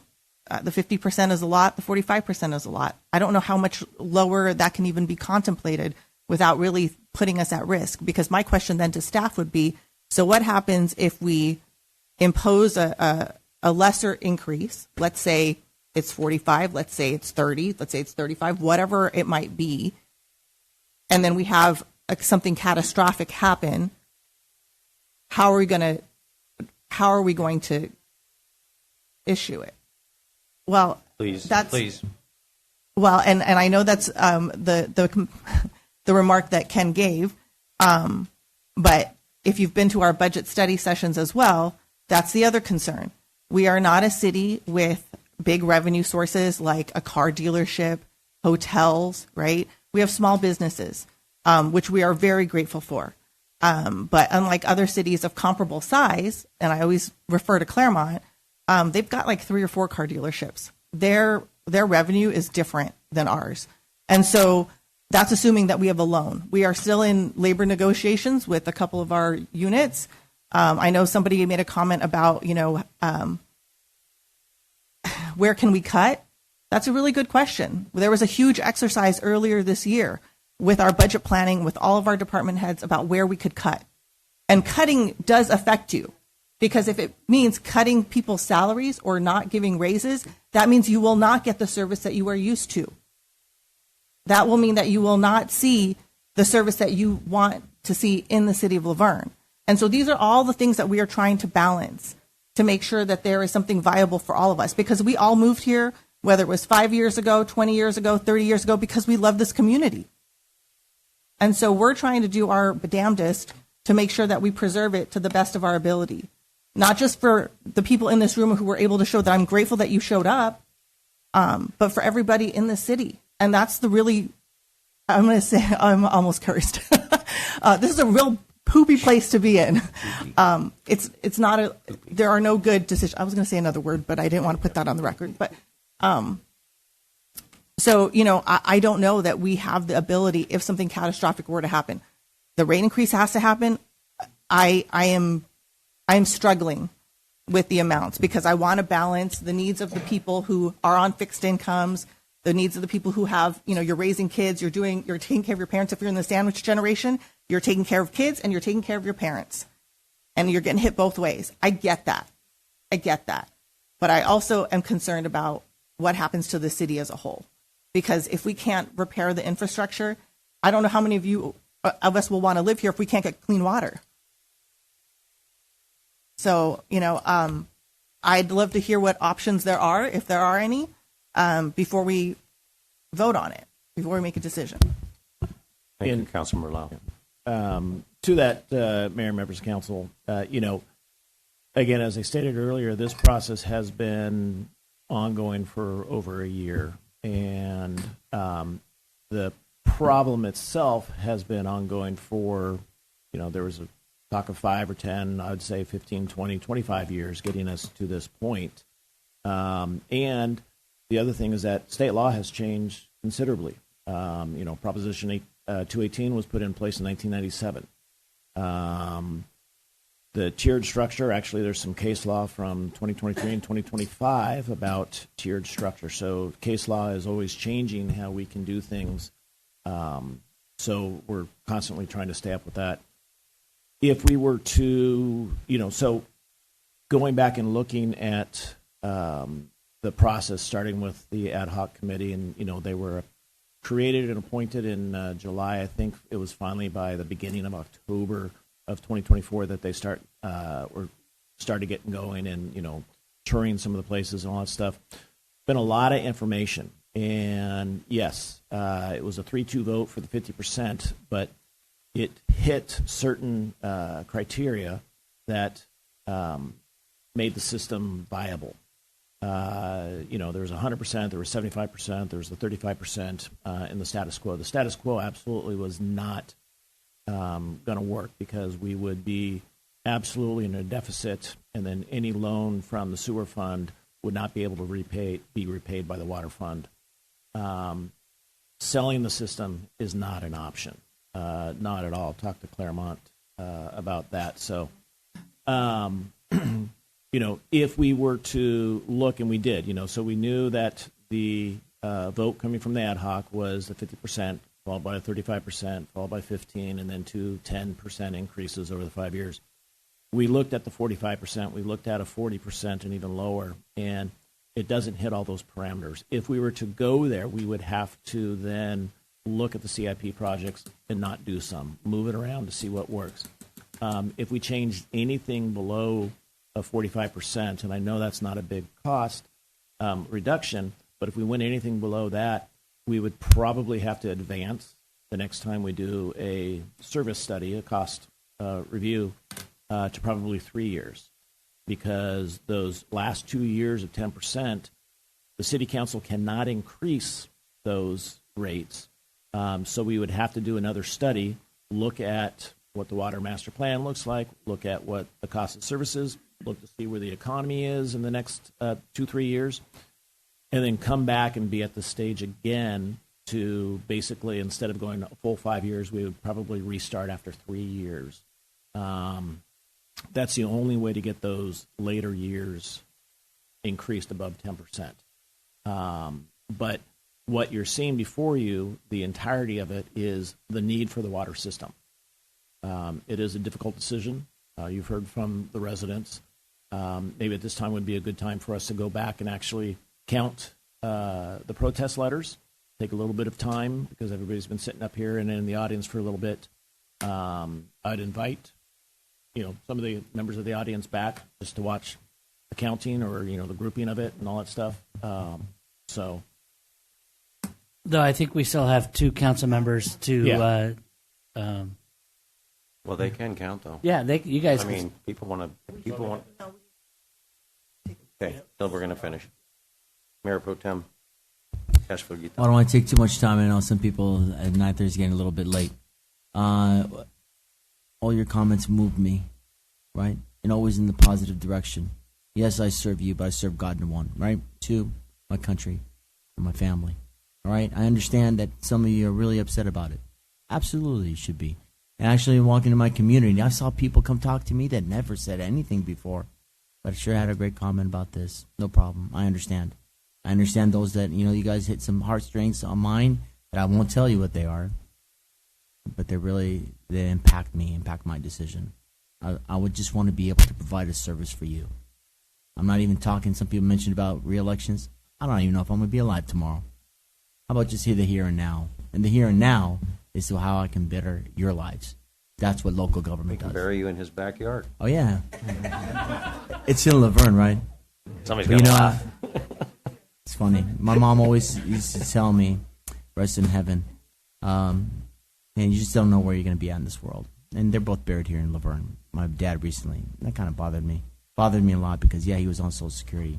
Bothered me a lot because even my neighbors to my right and to my left are retired and they're senior. And it bothers me that I would want to have to impact their lives any way negative as I can. But I also think about the long-term effects. What would happen if water doesn't come up to them, right? You guys, not too long ago, 3 days, we didn't have any electricity. Boy, did I hear from everybody. That's okay. Good Army training. We'll figure it out, right? But in this case, we got to make sure that we provide you water as an essential means of life. If we can't get you the water, what are we supposed to do? We could go to Costco, get you guys the water and get it up there. It's going to be kind of hard to target every single area and residence. Now we have another crisis situation. All right, let me use my outdoor voice. How's that? All right. Do what we can. I'll just count these numbers, regardless of what the numbers are. I understand that. And your presence here alone has impacted me. All right? Thank you. Mayor? Thank you, guys. I just want to first thank the ad hoc committee. This was a tremendous amount of work. They spent a lot of their time. Also, our staff. Thank you to our staff, our city manager. Like I said, I've been on the council 10 years. I've been mayor since 2020. And I did ask many times, are we okay? Are we okay? Are we okay? And this is previous, public works directors. And, oh, yeah, we're fine. And we did small increases. I did use the word mismanaged funds. It was probably not the right thing to use. We just used our funds in other ways that was important at the time. And COVID hit, and here we are. Do I like this increase? Absolutely not. I'm in the top tier. I have done everything on my property for drought. I have no grass. My dogs have to go to the neighbor's yard to go roll in their grass. Okay? They do that too, but that's at night, and I pick it up. It's fine, as long as we pick it up. But I mean, we were all elected because we care about our community. And I truly do care about our community. If ever you have an issue, you call any of us. The phone is answered. We get your help. It may be as small as a trash can that was left out. It may be as big as we have a problem with a neighbor or there's an issue or my electricity's out, as Mayor Pro Tem Cash said. We call our Edison people. We call our city management. But remember, it costs money for services in our community. And somebody mentioned, well, it's just getting too expensive. I run a business. I have 30 employees. Has it gone down in cost for labor? For medical? No. Has it gone down for a cost of production of water? No. Our public works employees. We have some of the finest employees of any city. I'm very proud of that. So we have to keep that train rolling. And you elected us to make tough decisions sometimes. We are in negotiations, as Councilmember Lau had stated. They're not easy. You have so much of a piece of a pie to give out. We have an extremely good conservative manager that wants to be fiscally responsible. And even Public Works Director Bocock, he was very fiscally responsible. But his people had to be paid. There's benefits to be paid. Our infrastructure costs money. We're at a point now where we did our first rate study ever and found out, my gosh, we're really bad. Okay, really bad. These infrastructures need to be taken care of. It's just like Councilmember Johnson said. Your house fails, what do? You have to fix that, especially if it's plumbing. Painting can wait, but once it all fails, it's more and more and more money. And I don't know if anybody's noticed, but everything has gotten more expensive. Groceries, our tariffs, in construction, my material costs have gone off the charts. So it's hard. It's hard for all of us. I'm in the top tier. I have no landscaping except, as Lily said, I have roses, and you have to kind of cut those back so much. But we have done everything we can. Whether we choose the top tier or the bottom tier, we are at a precipice of this system can collapse.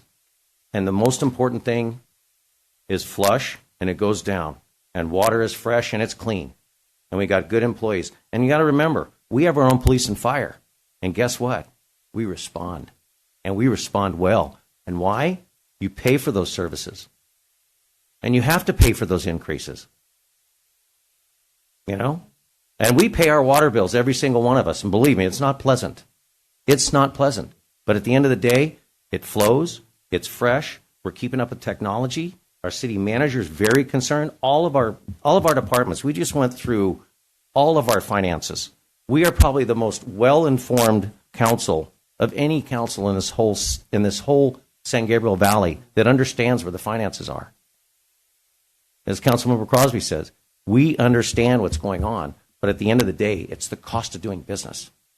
And we're very fiscally responsible. We just don't give money out like it's just candy. So we're going to go ahead. Whether we do the 45 or the 50%, we'll have to discuss that, but I think we want to take a recess right now and do the counting of the 218s. We're going to close the public hearing as right now, and we're going to go to recess, and we're going to start our... If somebody would like to go and watch the counting, Mr. Domer? Start here in just a second. When did we recess, Ken? We're going to call the meeting back to order at 9:55 p.m. Thank you all. We have a count. Mr. Domer, is that correct? Yes, Mr. Mayor. The count totals 1,532, which is short of the protest needed. Okay. What was the number again, Ken? 1,000? 1,532, which is short of the approximately 4,600 and, what did I say earlier? Okay. 69. With that, we have two options tonight. Or not, but we need a motion for option 1 or option 2, and then we move from there. Well, my scenario on this is not only is not an option. First of all, I don't believe there's not an option not. But what we cannot do, option 1, 50%, 25, 15, 10, and 10 is the maximum that we can do. Option number 2, 45, 25, 15, 10, 10 is just another scenario. So option number 1 is the maximum. We could make up a different option that is lower to do that. Now, it does not get to the scenario of matching the numbers that the city and the firm has made for us. I understand that. My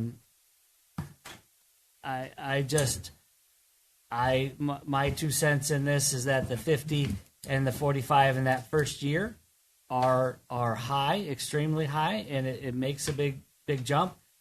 But it does make more than we have had, and it makes a improvement towards it. Will it get us to the final total? I don't think so, but it is putting us in the right direction. If we have to come back in 3 years and do another study, then we have to do another study and bring it back again and see where we're at then. But I don't believe that 50 and 45. I know. I'm sorry if I'm speaking out of turn. I know that option number 2 in the first proposed plan was at 35% that first year. Even though that 35% is a extreme amount as well, I believe that gets us to a better place than the 50 and the 50 or 45.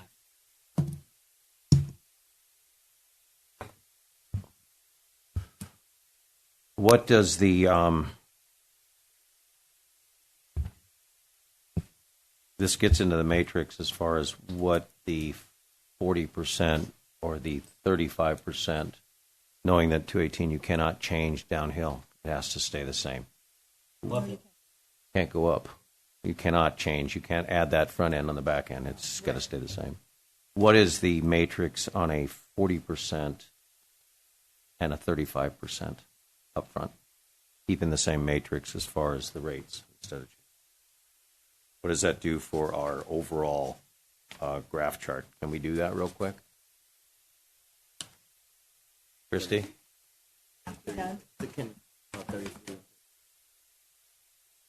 No, you can only do the front. Only one. You reduce the front. Everything else can't change. No, you can't change. Those are all max. Right now with option 2, it's about a 29%. It's a 36 or a 36 36 million, and it's 29 million on option 2. So we keep reducing the front end. It's going to knock the matrix out. But I want to see what it is. We need to see what that is.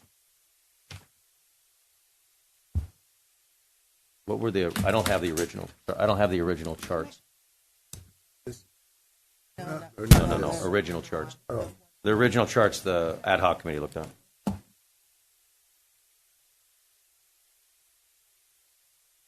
Give us a minute to get those. In the meantime, can I ask Danny, Director Wu, a question? So because I have severe anxiety about this 100-year-old infrastructure, can you just tell me where we are with the sleeving of the pipe? The big Plateau Summit? Yeah. We actually just started with the construction today, so they'll be doing potholing work later this week to investigate underground where the current location of the pipe is. And then the Highline project, which is the backup pipeline, will start construction first. So that would be happening in the first of the year for the most part. Project is anticipated to be complete towards the end of May. Okay, and is that our worst or our most scary pipe that we're worried about? Probably not. One of. Well, Yeah. one problem with that one too, Wendy, just- is the fact that that particular one has to have a pipe put next to it while they're sleeving. So you're putting in the sleeving first and doing the boring of the holes to figure out where to get the Kevlar lining. Yeah, the high line goes in first, and then after the potholing will investigate where they put in the sleeve. Volume of water. So that's already underway. Yes. With funds currently in possession. Correct. Okay, so and then what's the next major project or major repair or rehab that we're anticipating? Looks like meter conversion right here. Another major project is the meter replacement from the old meters to the advanced meters, the AMI project. That would help with water loss and also help with aging meter equipment, getting those replaced.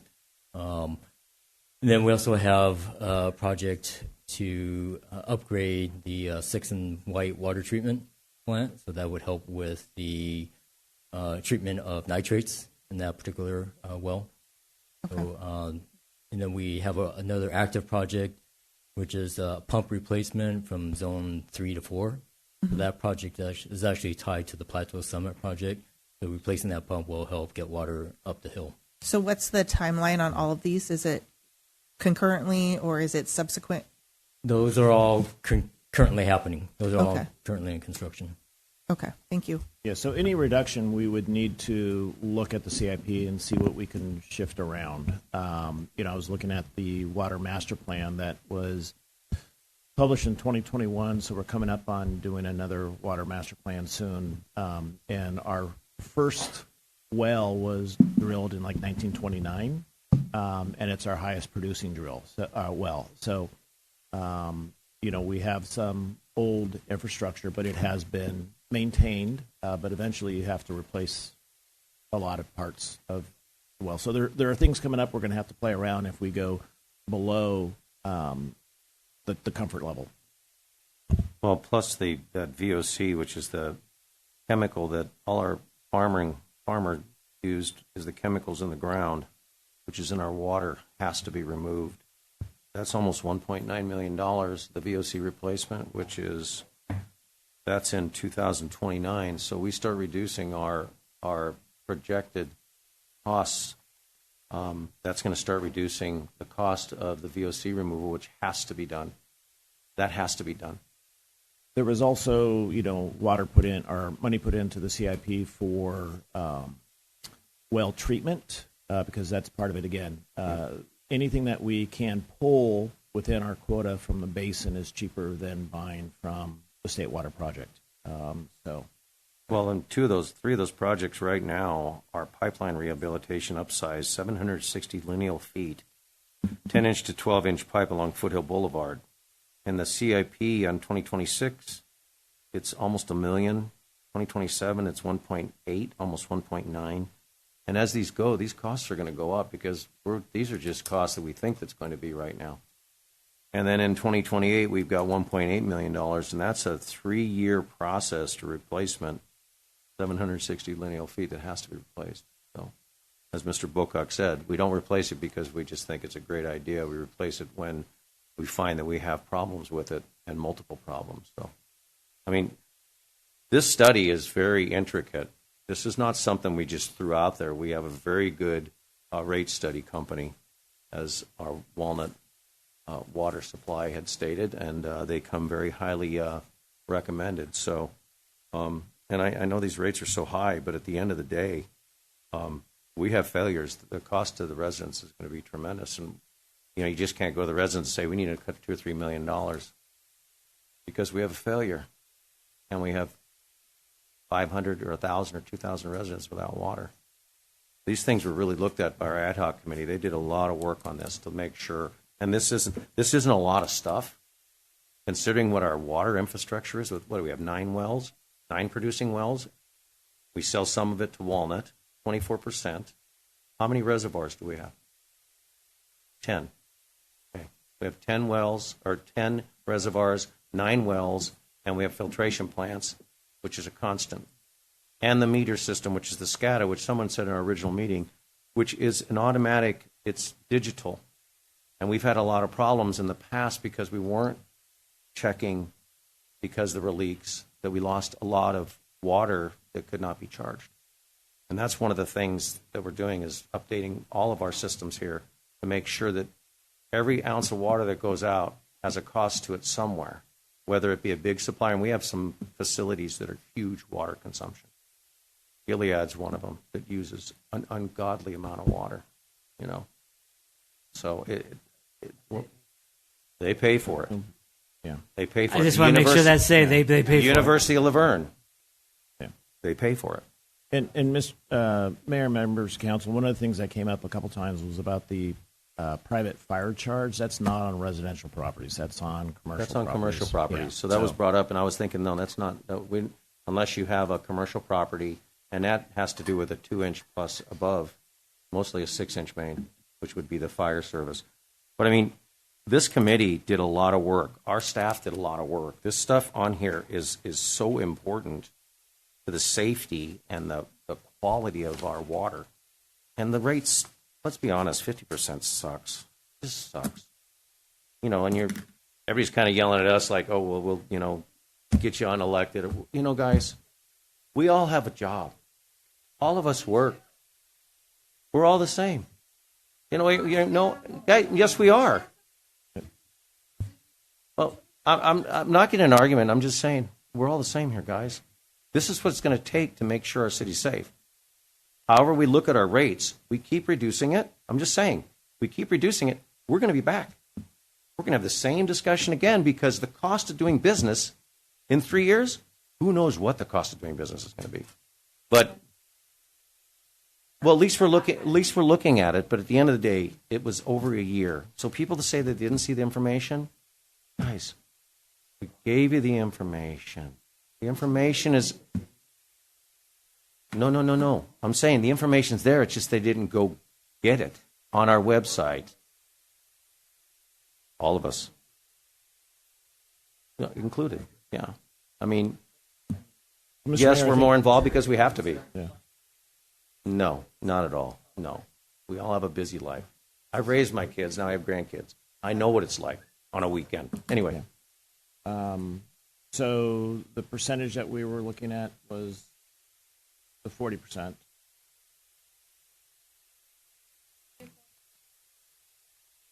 Excuse us, guys. We're doing what you asked. We're looking at 40, then 35. Answering questions. Just come on, guys. Really. So with a 40% increase the first 3 years, we are above our fund balance targets. Once we get into years 4 and 5, we do dip substantially below our targets. Come 2029, 2030, we will have $1 million in our fund balance. What about 2028? $4 million. So we're 1 under. And then the other 3 stay in line, It's 6, 7, and 7? 6, 7, and 6. 6, 7, and 6. So we drop Yes. one in year 3, Mm-hmm. 2027? And that's at 40%? That's at 40%.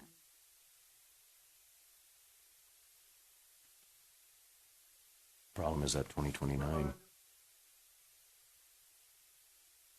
Doesn't work that way, guys. What's 35? I don't have 35 on me. That was the initial. That's the original scenario too. In the original scenario, too? And if we do that now, we could only do 35% year one, followed by 25%, not 35.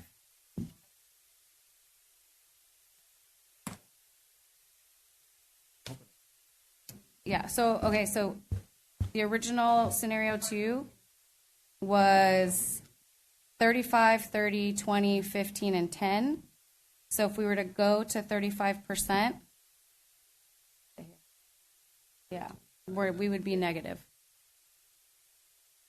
$1 million. Because we can't do the 30%. So it would be original 35, and then we can only do a 25. We can't do more than, we can do less than, based off of Prop 218. And then we'd have to come back again. And we would have to come spend back another, again how because, much money on another study? well, Than that? 140, 150,000, whatever. 160,000, correct. Just And we to would do have to another come back study in 3 for years. another 3 years, Mhm. and we just keep recycling every 3 years. Yes.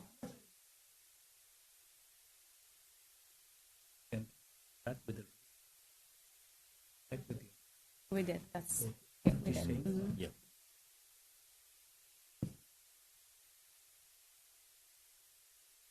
Yeah, by 29. Mhm.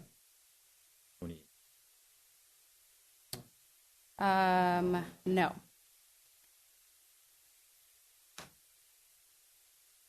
So the option that was presented was to do the 45, January 1, followed by the 25, October 1st, as opposed to July 1st.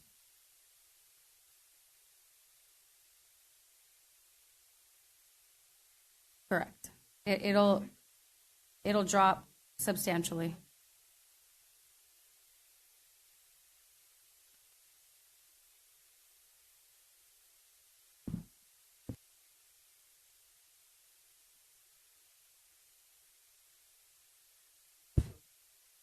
So I won't answer questions from the public, but just to kind of reiterate. Guys, if you could please, we're working on them right now. We're doing what you asked us to do. We're looking at numbers, so please. One of the issues Please. on lowering the initial 50% lower is that it doesn't meet those parameters, the fund balances, and the ability to do all the CIPs. So we Please, would whoever's come back. talking in the audience, can we please? Yeah, Please?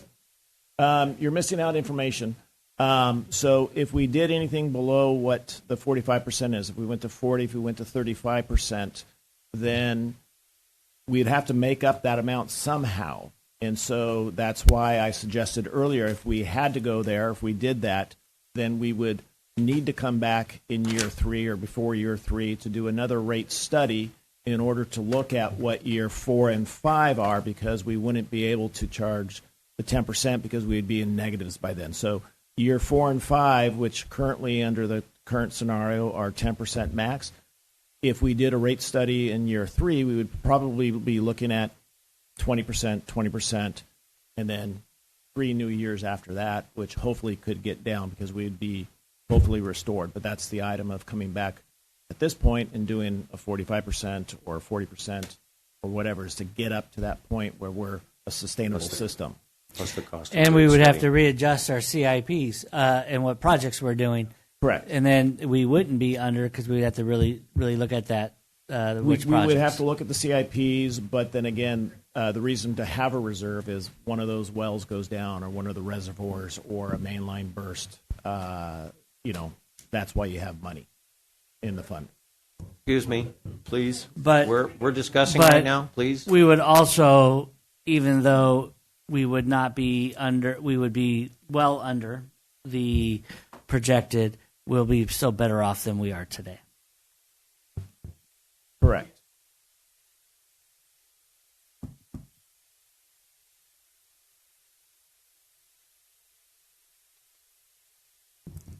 This sucks.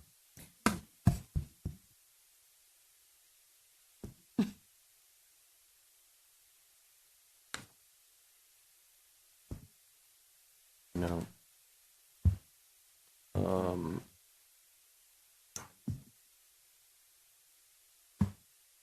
Okay. Council, we've seen what 40% is. Leaves us $1 million at the end. 35%. The last 2 years are at a deficit. And we have to do this all over again. Right? Yep. No, the wastewater stays, Wastewater stays. unless you want poopy water. Yeah, we don't want that. So what you're saying in 20, so then in 27, we'd have to engage in this process again. Don't pin me on an exact date, but we'd have to start Ish. thinking of it in late 26 when we plan that, yes. But Based also- on, Well, it So- also depends on what money we have and what's concurred yeah, in the 3 years. yeah. So we're not really planning too far ahead. In 3 years, we're going to be back in the same thing and say, oh, yeah.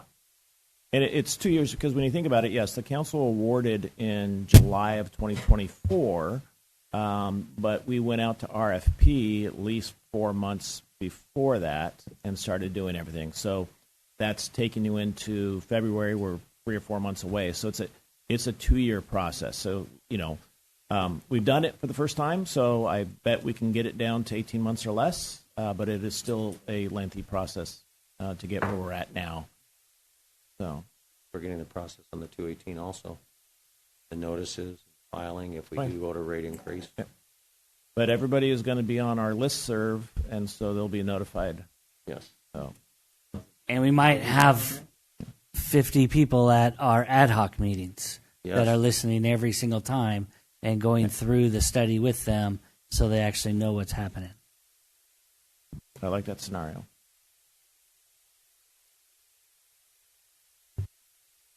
Okay.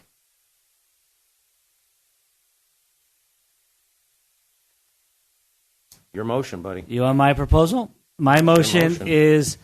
is to have a 35% increase on January 2026, and then in the July 2026 a 25% increase, and then July 27 15% increase, July 28 10% increase, and July 29 a 10% increase. I want to clarify real quick.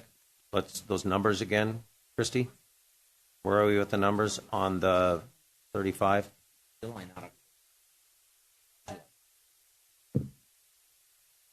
For the initial 35, The 35. Excuse me, guys. We're really trying to work on this. If you could please keep it down. our fund balance. We're doing what you asked us to do, guys. Please. Our fund balance would be at 6 million. I don't know. I would have to run the numbers to see what a 25 would look like because we didn't do 25 the first time. No. Yeah. No. So 35%, Mm-hmm. year one. Okay, we go in at, and then what is it? What's the tally as we go through each year? I don't have for it would Where are we? yeah, we can't change No, the I'm next talking year. about how much? The dollar amount. I don't understand the increase. I'm talking dollar amount. We already have I this. would have to run that scenario. I don't have it. I don't think that we could do it from the podium to run what that fund balance is. What we would have to do is understanding that if we drop it down to 35%, We're going to be once negative in Jeremy the has last 2 that- years. He's got it. Would we keep it at July or move it to October? No. July. Everything's the matrix stays the same. It's just the dollar where we drop off on Go negative. ahead, Jeremy. So we'd be 6 million in 26, 6 million in 27, 3 million in 28, and would be negative by 29. What? Huh? 35. He said 30 million. One more time. 6, 6, 3, and then negative by 29 is what we'd be looking at. 2028. 28 is 3 million, and then negative by 29. And then we're going to do possibly rate study in year 3. Are we? No, that's okay. Are we good? And let's. What's that? Oh. Okay. We're I'd like to call we're it- gonna recess into closed session right now, and then we're gonna come back out at 10:19.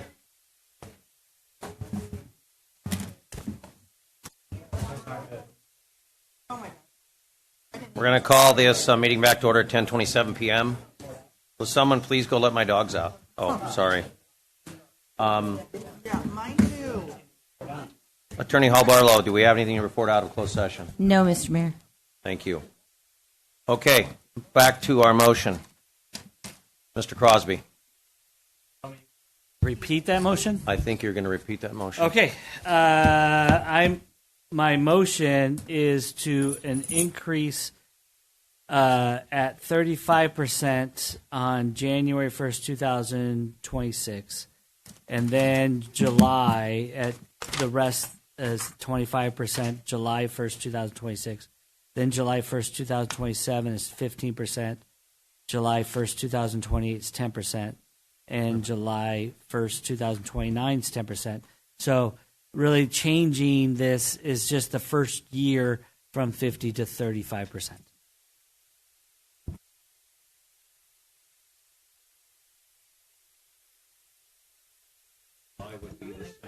It 25 on 26, 15 and 27, 10 and 28, and 10 and 29, the same as the original Prop 28 notice.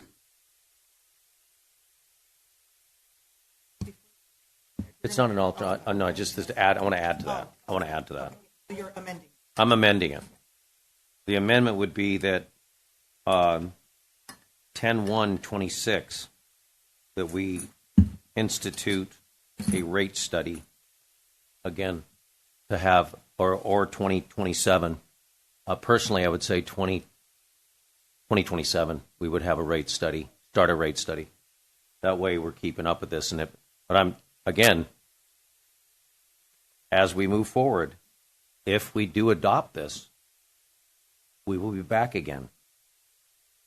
And depending on what that rate study tells us we're going to do, because we already know if we adopt this, we go in the negative in the last 2 years. And our will be underfunded. I'm making it very clear here. No secrets. Okay. We have a motion. We have an amendment to the motion just saying we will do a rate study in year 2027 and review our rate study for the next 2 years and do the same, a 218 process. I'll second. With that, we have a motion. We have a second. Vote, please.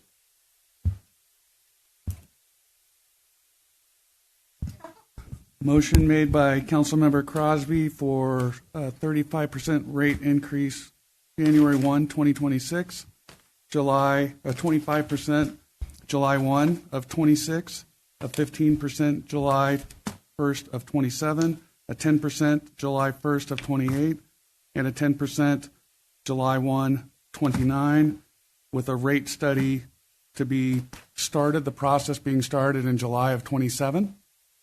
That was approved 5-0. Thank you very much. Just a real quick comment. Steve, myself, and Cash will be up in 2026. Please, go for it, guys. This is not easy. We listen tonight. We listen to what you're talking about. I want to say thank you to our ad hoc committee. They thought that was the best option. I know 2 dissenting votes. Thank you, Raymond, and all the people that did do this. Also, Rick and Danita. It wasn't an easy thing. It's a lot of work to do this. I thank our consultant, our public works director, and our city manager. This is how we get stuff done in Laverne. But at the end of the day, we have to pay for the services that cost and for our wonderful employees. If we have to drop services, you're not going to like that either, especially if we don't have enough money to pay people and we need good services. We have some of the finest services in any city. I'm on a regional board that's 31 cities. I'm on another regional board that's 49 cities. Let me tell you, not pretty out there right now, especially with our current environment. So thank you all. We do listen. You want to run for our positions? Please. Go ahead. Go ahead. We take a lot of pride in what we do here in our city. We take a lot of pride being elected officials, and it is not easy. No, you're going to wait until I'm done talking, sir. We lock the doors. You can't get out. Brian's opinions and his experience are well versed, and we will definitely use Brian in the future if the time calls for it. But thank you. I appreciate it. Yes. I'm sorry, I'm chewing on candy. My bad. I would just say now that you've all been through this really fun process, just to recap, the Water and Rate Sewer Committee, there was applications that went out in a year ago. And so that's how we came up with Raymond and Danita and Rick and Jamie and who am I missing? Dan. Thank you. I was like, who am I missing? And Dan. And so these are all people that stepped up, filled out the applications, came to meetings. And sadly, I think at some of their meetings, they were the only people in the room. And so while I appreciate the representation from these 5 individuals who took time out of their lives to go do tours, to do all the things, it does take more than those 5, and it takes more than us 5. And so, we were able to hear from you today. I wish I could have heard from you a year ago, because maybe there would have been different outcomes, or there could have been a different path, because maybe Brian would have come to something and said something earlier. I don't know. But you heard what the motion was for. You heard when the next rate study is anticipated. So gear up. I urge you to throw your hat in the ring, because it says government of the people, by the people, for the people. That means the people have to do stuff. And so we do our best to try to get the information out to you. If it's not working, as Mr. Domer said, you need to let us know. Like, if you're not getting your mail and your neighbor is, we need to figure that out. There is a way to get on the website to get information. We try our best, but we are not going to knock on every single resident's door as much as I might like to. I think my real job would kill me if I did that. So please, I urge all of you to remain engaged, because this isn't the only important thing that's coming up. You all know what the climate of society is right now, and so it takes people to be involved to make things change. Mr. Mayor, I hate to be a drag on the proceedings, but that was just the water rates.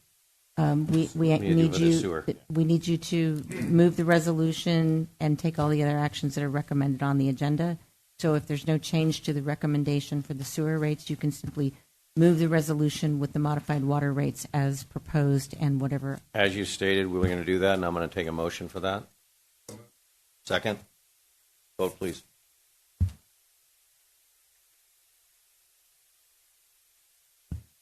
I had a motion by Johnson, seconded by Lau, and approved 5-0. And I'm going to go ahead and read the title and everything. So that would be adopt a resolution titled Resolution of the City Council of the City of Laverne, California, establishing water and sewer rates and charges for a 4-year period, fiscal year 2025-26 through 2029-30, as amended by the City Council action, and authorize the City Manager, Finance Director, and Public Works Director to implement the rates, update the master schedule of fees and charges, make non-substantive corrections to the exhibits, and complete all billing system updates, and find that the adoption of the water and sewer rates is exempt from the California Environmental Quality Act, CEQA, pursuant to Public Resources Code Section 21080, subsection B8, and CEQA guidelines sections 15061, subsection B3, and 15378, subsection B2. And we have to add in there, too, that we will do a rate study? Yeah, that was as amended. Modified. Yeah. Thank you. That's it? Thank you. And along with what Councilmember Lau said, we right now have a parks master plan. Guys, we're getting nobody. So when you go by a park and you weren't involved and you don't like what's there, look in the mirror. You need to be active. These parks we have people coming from all over different communities. We all inclusive parks now. All of our equipment are doing. We have a lot of parks right now that need modifications. It's online. It's on the website. Please put your input, guys.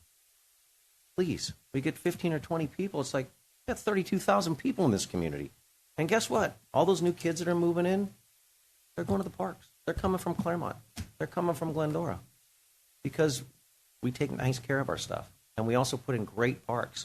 But if you don't involve, you can't blame us. So please. No. You are staying as long as I can have you. I told you I locked the doors. With that, we're moving to public comments. Thank you all very much for your input.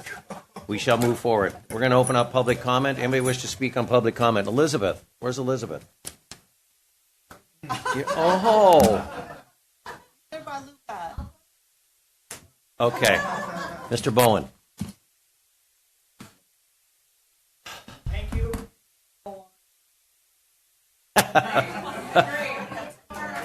Brian. Mr. Bocock, you got... He's got to push the button because it got turned off. Push the button on that, Brian, on the mic. Brian, you got 1 minute. It won't even take that long. Thank you. On a sad note, many of you know Dan Harden. He's the one that does the Memorial and Veterans Day down at the vet center. He came down with pancreatic cancer. Oh, no. And he's at home now. He went to the hospital yesterday on some other issues that probably led from the pancreatic cancer. He's got a great oncologist out in the desert. He's working with them. He notified us. That's why I'm even saying it. If it was not public, I wouldn't tell you. But he made the notice, and he wanted to let a lot of his friends know. And I just thought I'd put the word out now that, hopefully your prayers are with him. Thank you, Brian. So sorry to hear that. Such an icon. Thank you. Yeah, I served with his son in Afghanistan. Any other public comment? Then you're right after her. Danita, he turned it off too. Earlier in the evening, Yvonne Gallegos made a comment about ICE and trying to notify people about ICE raids. So my question to this council, I know it's public comment, you can't answer me tonight, but I would like an answer either in an email or in a future meeting, because there's nothing on the website that officially says it, nor is it on the police department websites. But is this city a sanctuary city that allows that? So there's a question about that. Thank you. Thank you.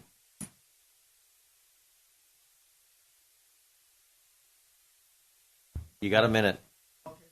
People need to leave. The kids on the bikes, the gangs of kids Yes. on the bikes. And maybe, I don't know if you guys have pushed with the policemen. They're actually working on that. We have a program. But they need to scare them. They need to Scare 'em. impound the bike. Taser. They're breaking their heads. Across from Oak Mesa. Sorry. Mesa. Hello? I got you. Across I got you. They built a Sorry. track. Oh, they built a track. Steps going up the hill where the bridge is, and a ramp up there. Where's this? 2 days, right across from Oak Mesa. I called the police. By the trail. They came. Check it out. There was about 7 of them. They worked on it, did a beautiful track. But they needed to get the hell out of them, impound the bike. So Thank you. somebody's going to get killed. Okay. Thank you. Any other public comment? Yes. Rules are. It's but Elena? Elena Nord, yes. I heard recently that in order to handle the homeless issue in downtown LA for the Olympics, that one of their plans is to send the homeless out this way. Do we have a plan for how we're going to combat that issue? And how about the issue of them already coming this way due to the train now being in our area? No. Thank you. Okay. You guys aren't allowed to answer? No. No. Okay. And I also want to say thank you for reconsidering Thank you. your plan. And we know that your job is not easy. And I appreciate all of you that do good work. I really do. Remember, 2026, November, you can run for our positions, please. Anybody else on public comment? Lily. Lily, you got 1 minute. Sorry. Yeah, And I'm so holding you tired to it. too. Thank you for 1 minute. Tomorrow I'm gonna take exam because I need to earn more money to pay my bill. Okay, it's hard. I have to show my kids. I'm so hard worker right now. So actually, it's not the best result, but at least better. I feel better. So because we really some volunteer vote for no, okay, because I use this one to put the protest letter on my neighbor's hand. So it's really good to put there. So yeah, I hope people really figured out how important last two meeting. I went last two meeting. I always feel sorry for, because everybody's so well prepared, but not much attendance, right? So I feel sorry for that. So it's packed house tonight. but we couldn't really change that much if so many residents pretty much ignore. I think it's just some people I talk to pretty much ignore. Okay, so I know you try your best. I don't want to blame anybody. So it's tired. Okay, and go home to sleep. Thank you, Lily. Go vote tomorrow. Your minute's up. No, Thank you. no. Anybody else on public comment? We're going to close public comment. Council, Mr. Crosby. Make it short. Yes, very much Make it short. short. Thank you for the interaction tonight. Please take up Mr. Domer and get on the listserv so that information does come out to you. We have our Veterans Day celebration that's coming up at November 11th at 11 o'clock p.m. at Veterans Park. and the person that really has been inspirational that has been Dan Harden with all that. And so, Really planning on making. so please come out and I see hope so. that too. Thank you. Thank you. Councilmember Johnson. If there's anyone else who is a fan of the Tracy Ullman Show, go home. Councilmember Lau. Go Dodgers. So thank you for making this not as long as the 18-inning Game 3 last Monday. But thank you for your interaction and your engagement. It is appreciated. And I will also say the 2025 Annual Community Survey is up online on our website. So please, that's another way that you can remain engaged. And you could be redirected to enter into a raffle. So That's right. have a great week, everybody. Thank you for being here. Cash. Thank you, Mayor. Between now and Veterans Day, please continue to support our veterans. Always support our veterans best you can. My time is now given to those that have served. Please do not forget our POWs and our MIAs, where I will look forward to one day welcome them home. So please, on this Veterans Day, not just thank a veteran. If you can, one extra step, see what you can do to a positive impact in their lives. And I look forward to those that are going to serve as they graduate high school coming up soon, into an ROTC like my son. He's going to embrace it. And some are going to enlist. God bless you all. I look forward to serving with you. Again, thank you all for coming. Again, thank you to staff. Thank you to the ad hoc committee, Raymond, Danita. Rick, are you falling asleep? I'm going to yell at you. Check him. Check his pulse. It's been a long night. Sorry, you're getting it all now. I'm going to go for 30 minutes. I'm just going to talk. No, I really appreciate it, everybody. Start voting. You have the 4th, Tuesday. That's tomorrow, November 4th. They're open. They're open at 7 a.m. The polls. They close at 8. We have a deposit box out here. It is in San Dimas. We have one at the Abrams Center, ULV Voting Center, and then what's the other one? Well, that's the Abram Claremont. Is it Claremont? Anyway, you can drop it off anywhere. It doesn't matter. You can drop it off in any box. But anyway, thank you all. This is how things get done in our city. Appreciate all your input. Everybody go home and have a great night and have a very safe week. And thank you all. We're adjourned at 10:45. Thank you.